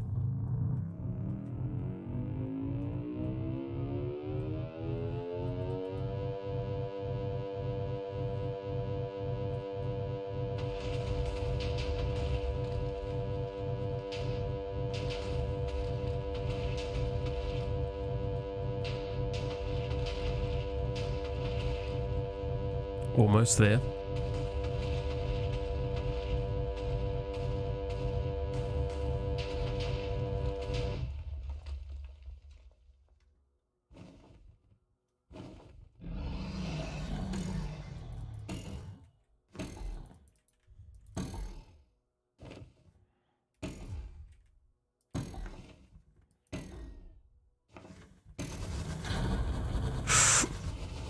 Ran into that.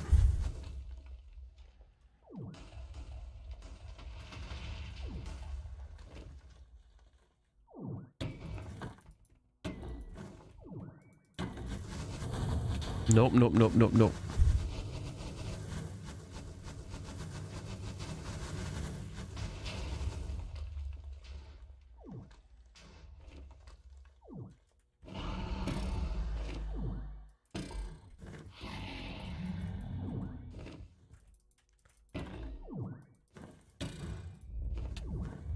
Done.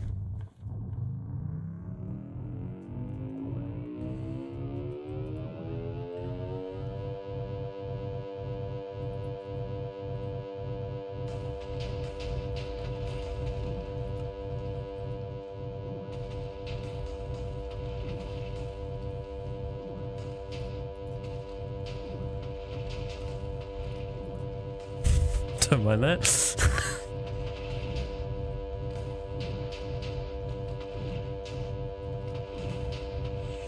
Alright, I have one more res at the moment. The second one is halfway charged.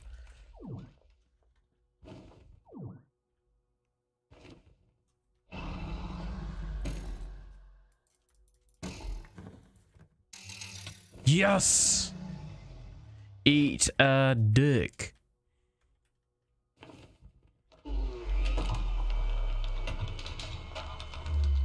Oh, well.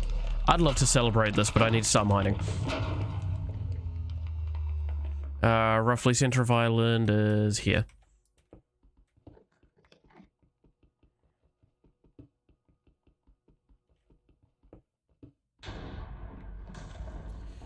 So, in case you're wondering, the island destabilizes the moment you kill the Chaos Guardian. Now, what do I mean by this? Well,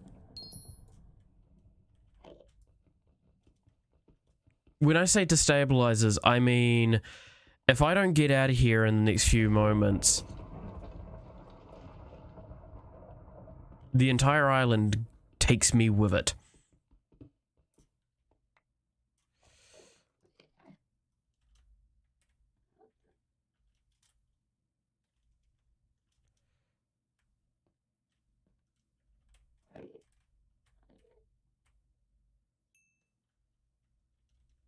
I believe.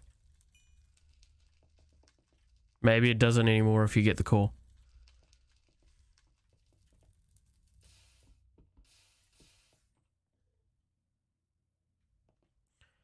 Point is, let's not wait to find out. We beat it. Basically beating, not basically, actually beating the most difficult boss to exist inside of this pack.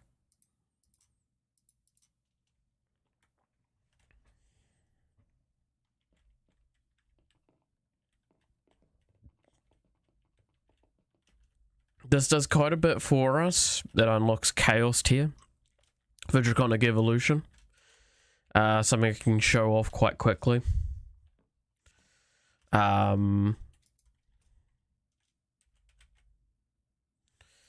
Like, you get the crafting infusion for that. You get everything at the Chaos level now, which, like, it means you can get 3 reses, for example.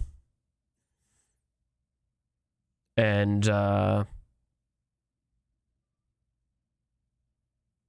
just, yeah, you get 3, you can have 3 of them equipped. You get a better shield, everything, like, everything's just better.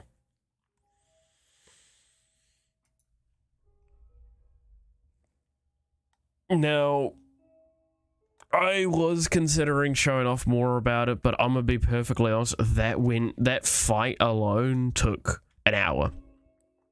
The healing took an hour. I can show off, I think, the Chaos stuff, and then we'll have to say goodbye. So, to get a Chaos infusion, we need some Chaos fragments, which, pure and simply, to downgrade them, you do as such. I don't think there's a... Oh no, there is tiny.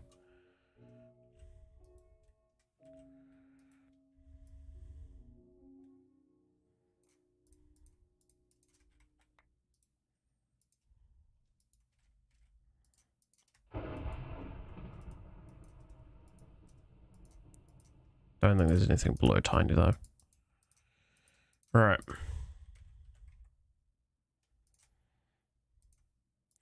We need large chaos fragments. We need 4 of them to be precise. We need 4 diamonds.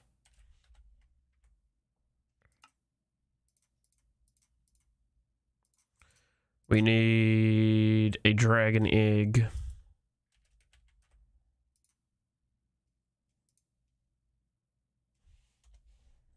And we need a draconic infusion.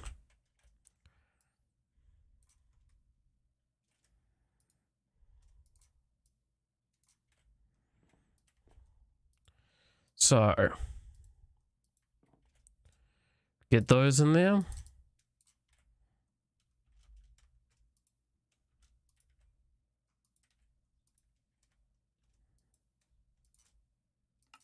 And we start crafting the end tier things.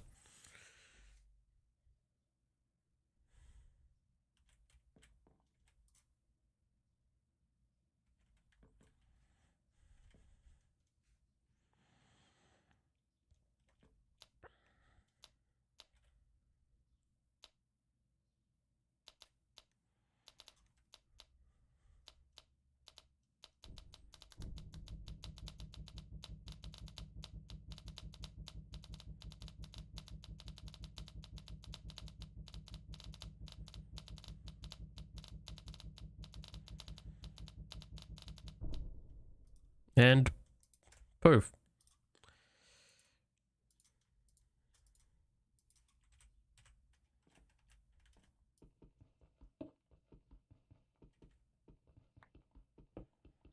Alright, now we have Draconic Evolution's final tier crafters,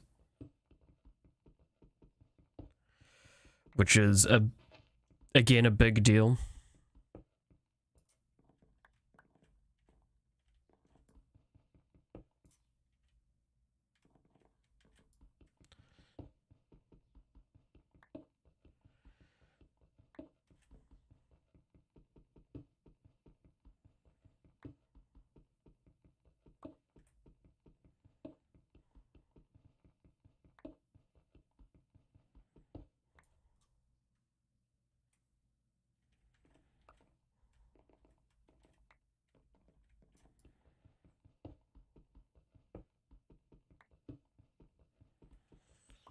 Oh yeah.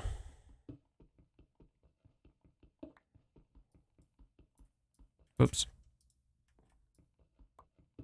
That was very confusing, that. Managed to put it on something that got already broken.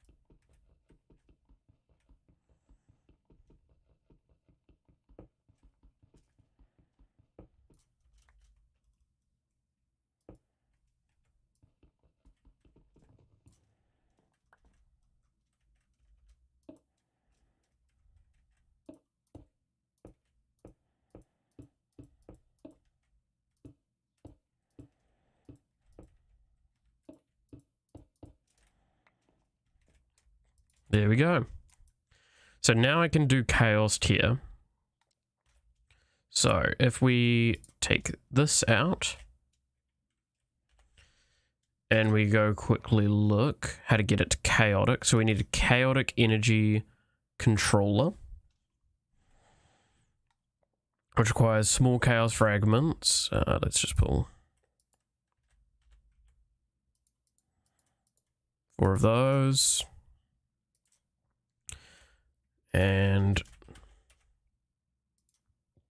Draconic Core, and it was 4 of those.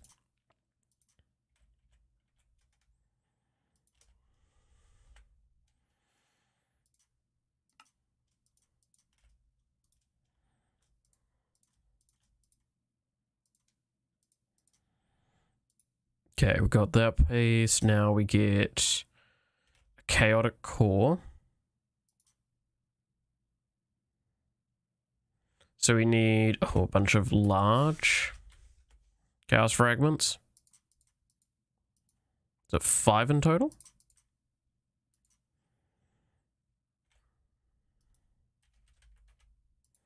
Then 4 cores. And 4 draconium.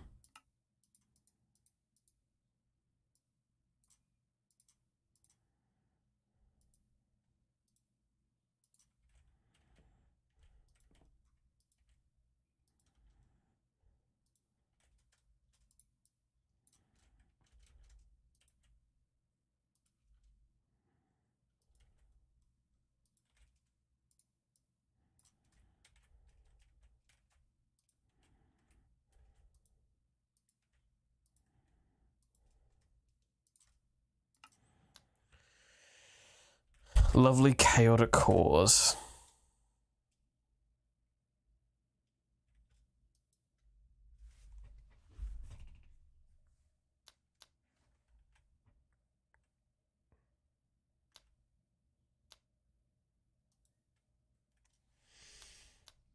Your sun actually run low in power. This is how much it's using. All that buffer that I had, all gone. This is just generation speed now. Which isn't too bad, mind you.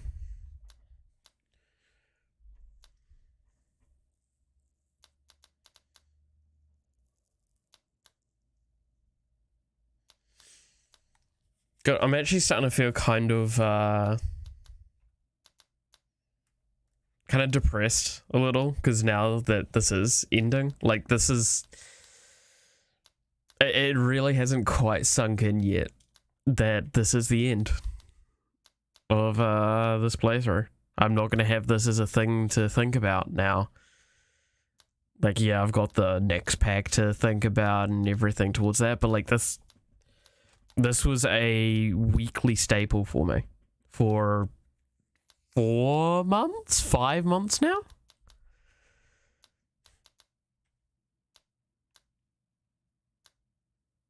Where I played at least once a week. There was a few times where I played like 3 times, 4 times a week. I've played this specific save a lot.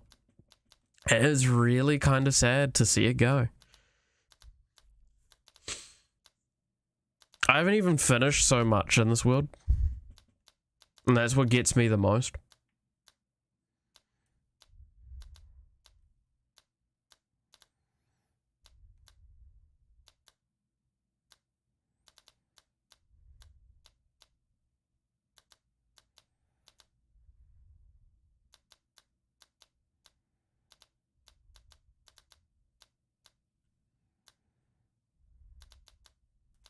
God Lord, this is taking so long to charge up. Oh, I'm feeling a little pang in my heart. I honestly do not know what to think right now.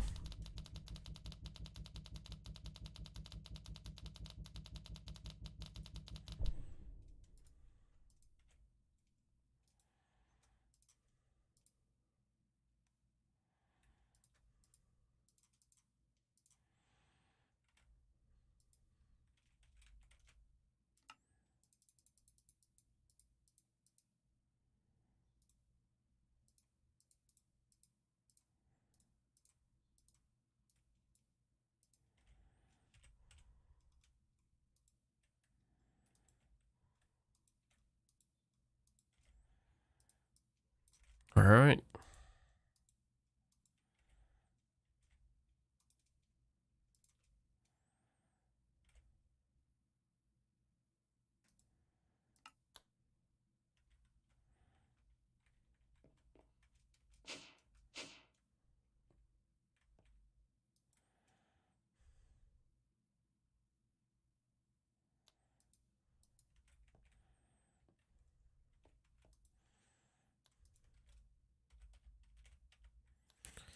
I can upgrade these from memory. Let's go do that. While we wait just for something to do.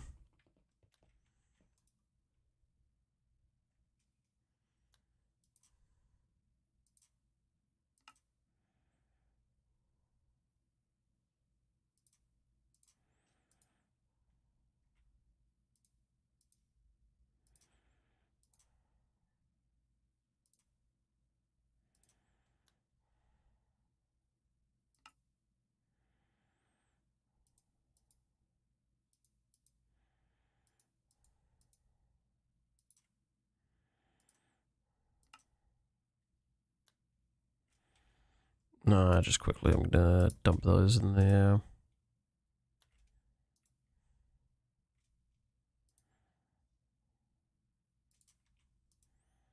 And dump that in there.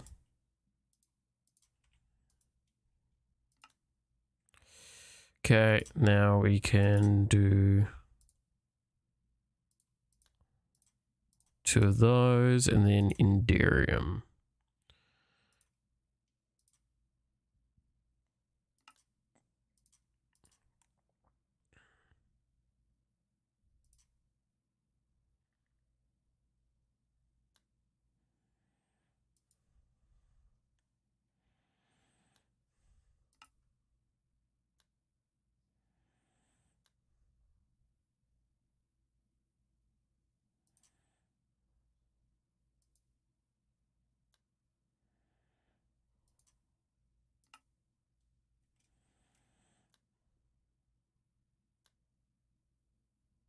Well, that's EMCable, so it doesn't really matter all that much.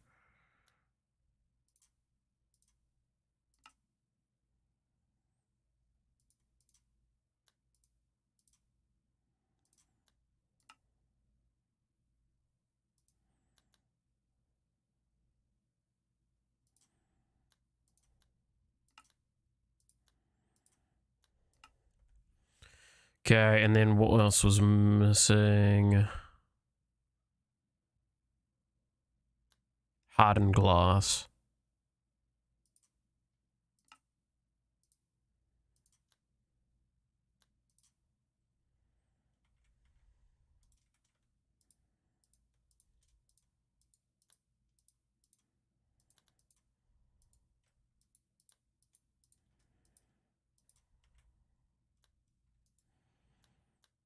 Okay, now we need the gears.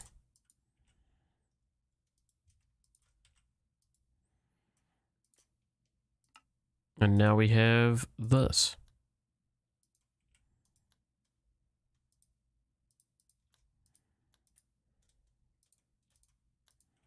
Boom.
And boom.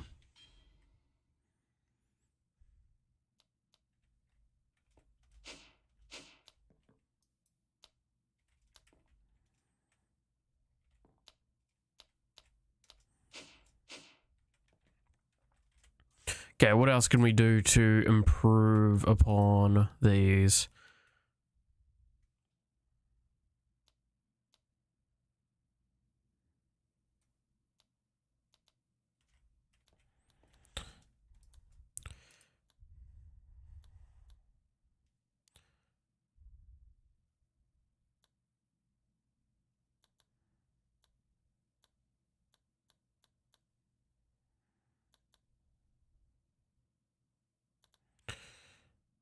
That's machine. We're looking for dynamo. Here we go. Increases generation but reduces efficiency. That's perfectly fine. Oh, plates are going to be annoying.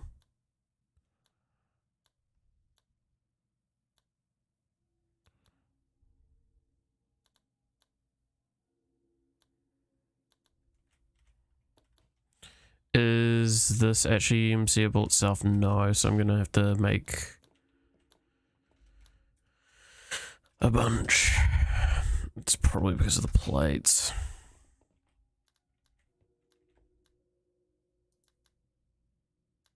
Oh, good God.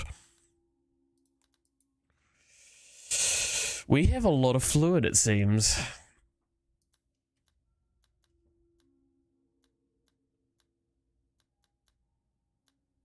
We're in the negatives for how much we've stored.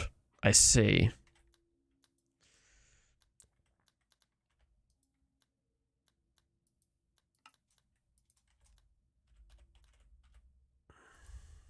Alright, so we're wanting to make this. Silver gear is easy enough.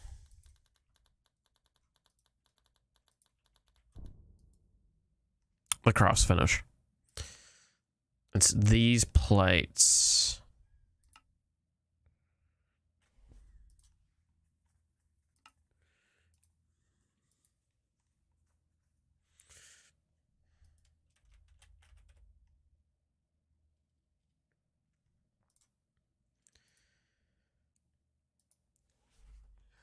Oh, excuse me.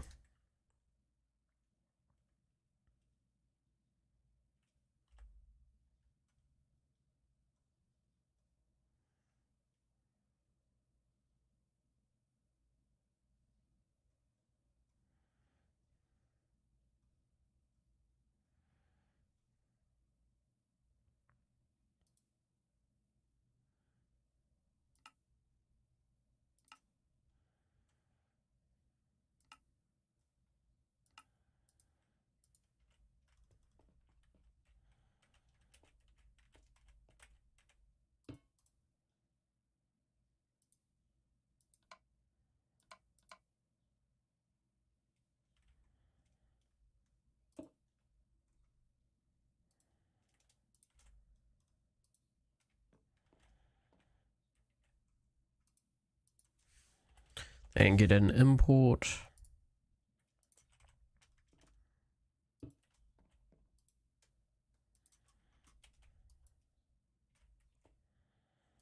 Then get the crystal wrench. Why do I have 2 pipes wrenches in here? God damn it.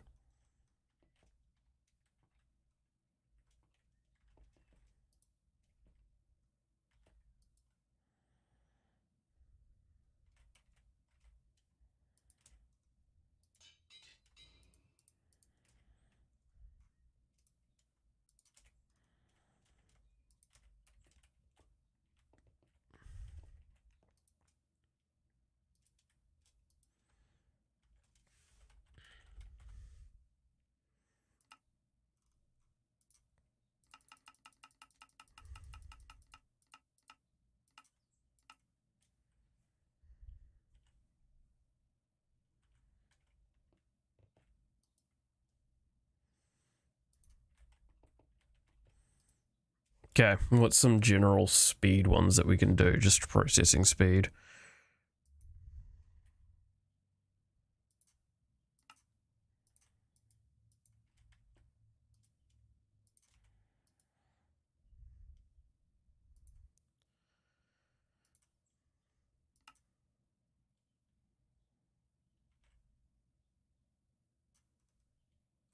Did I learn how to make the servo press?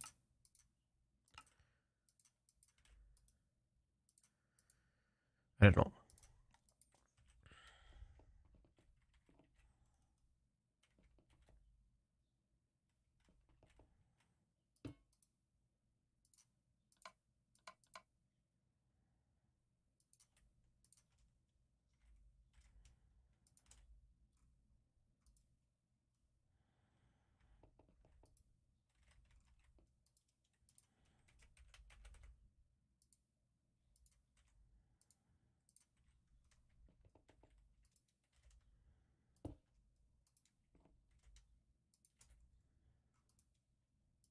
Okay. Then we go importer.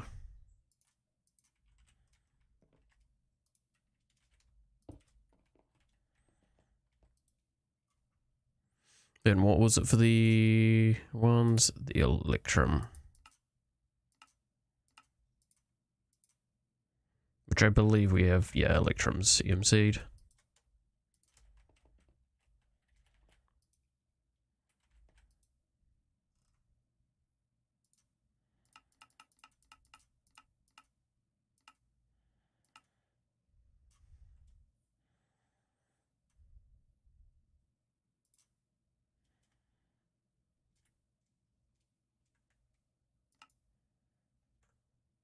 Oh, you can request like that.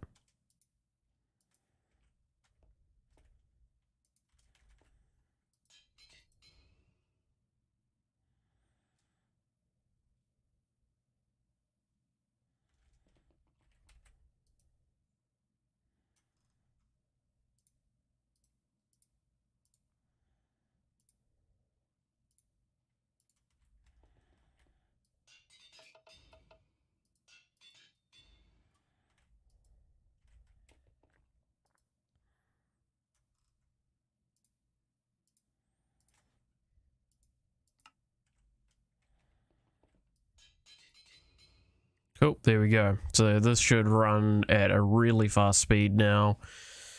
It just drains a lot of flux, which, like, it's literally making a net positive right now, so, you know.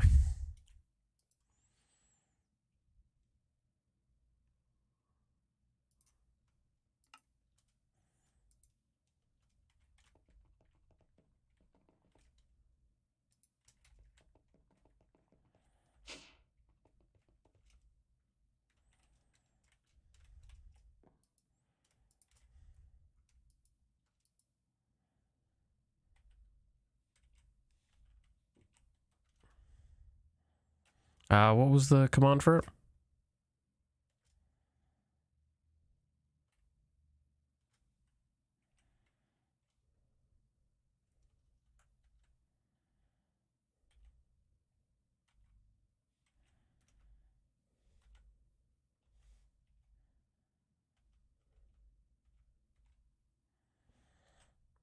Let's see. Controls category. Draconic. Shift H. Whoops. No, it's not just Shift H, it's Shift. Okay, that's what I was looking for. See, so we have a lot more area to work with now.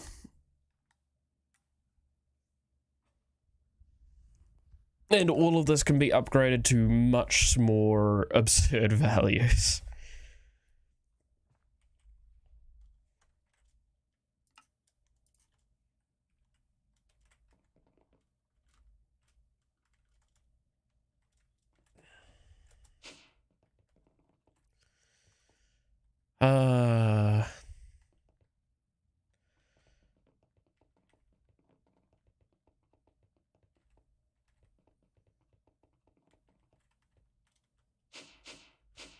You know, I think it's about time we do like a little reminisce of everything. How this all started. You know, it's actually quite funny. It's this little platform here. It's all where it started from. I built out here. It was all just shitty wood.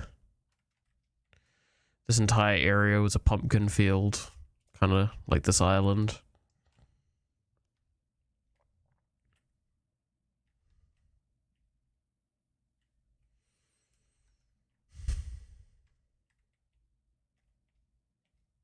I worked hard, tried to build what I could. Eventually built a tiny little ladder that went down into here. Mined all the way down here.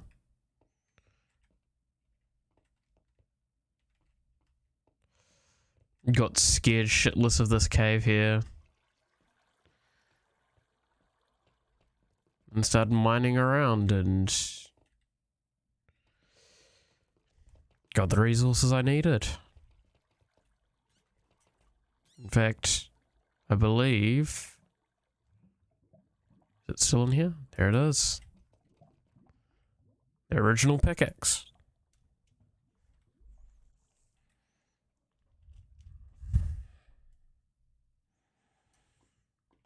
Got me through so much of the early game.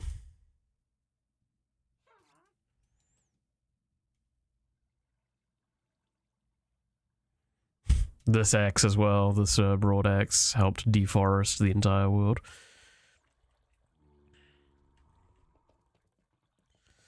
Yeah, then we eventually went to the nether. Got fairly lucky with finding glowstone there. Well, I say fairly lucky, it took a long time, but it was doable. Didn't have too much to fear during that. And then... started with EMC. Had a lot of chests here for a very long time. Remember that. Once I started getting enough EMC, made the Swissful for rendering Gale, we started building. Built this part here first. After building this platform, this platform, this platform, this platform, and then leaving this pretty ugly for a while. Then I needed to make some form of wood farm, so made this. It's been upgraded a few times since. Designed all of this around it. I believe then this was what we made next. I made that. And then I started making this building. It was all cobblestone. It still kind of partly is. I never finished it. Then, once we'd gotten through Botania, Blood Magic was next, and I just built out a platform over here. This hasn't been changed basically at all since the early stages. I had such grand ideas as well, like I wanted to build a dam across here and dam up this area. I wanted to do create as well, I thought that'd be fun. Yes, the attempted Pokemon arena that got completely destroyed when I didn't understand how the Dragon's Breath mechanic worked, and as you can see, have not repaired it since. Oh, I did this first though, before that I believe. Ars Nouveau, Ars Magica. Astral Sorcery, that's what it was. Astral Sorcery stuff, which this was really fun. I bet you I've still not got another level. Let's see. No. But yeah. I like this system. I think this was cool. I just think that, like, if I was to do it again, I want another way of getting more EXP for it. Because, hey, I'm of the ilk that I like the idea of getting to the most broken stuff. I never finished Astral Sorcery because, like, we haven't made an observatory. Whoops. And haven't, like, attuned the last endgame stuff and found really good gems. But at this point in time, it's just finicky little things from here to here. Again, like going further down, like the chaos gear stuff, upgrading machines intermittently, stuff I do kind of like doing, but since I started, okay, I'm gonna be very reminiscent for a moment because again, this is something that I started the YouTube with. I've come, I feel, a long way since then in terms of my own personal development. I am very happy with where I am now. I think I'm going to keep streaming even if I do get a more substantial job. I'll just try and find a way to work it into my daily life. Because the few times that people have turned up, just out of the blue, people I know, people I don't, those are the reason why I want to stream. So those experiences have been so much fun. Talking with people, laughing and having fun. And this is also really good practice for me for a lot of things, because I've done a lot of public speaking roles, but there's a difference between public speaking and speaking while doing. And I have always wanted to be the best kind of teacher I can be, and I feel that this has actually really improved my understanding of how to teach as I do things, or teach while doing things, because that way you can actually work together at the same time on it. I know this is getting really somber, so I'll wrap up the somberness in a sec, but this base, this world in Minecraft means a lot to me now, because this is just... Now the music kicks in.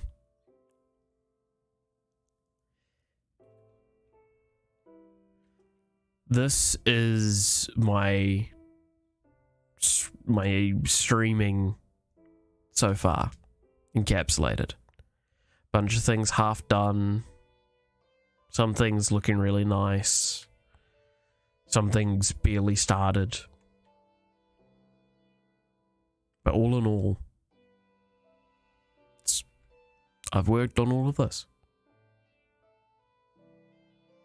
This is mine.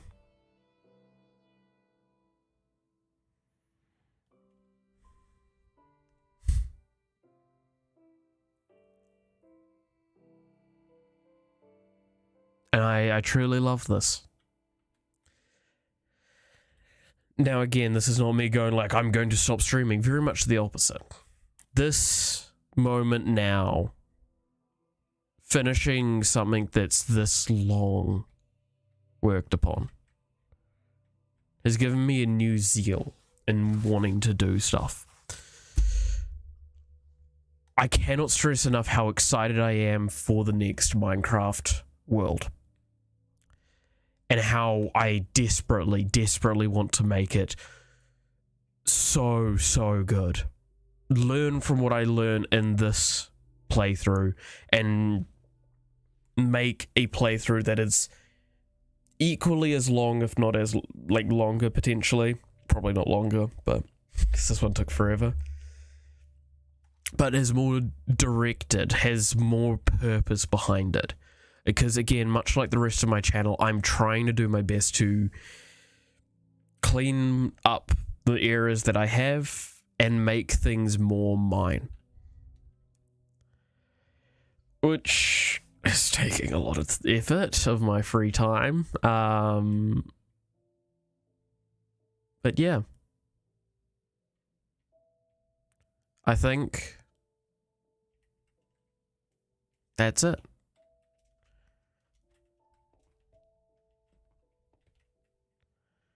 As the sun sets, this world, I thank you so much for watching. If you enjoyed the series, this video, leaving a like would be very much appreciated. Tell me what you want to see next. And I hope to see you again in the next time. Until then, goodbye.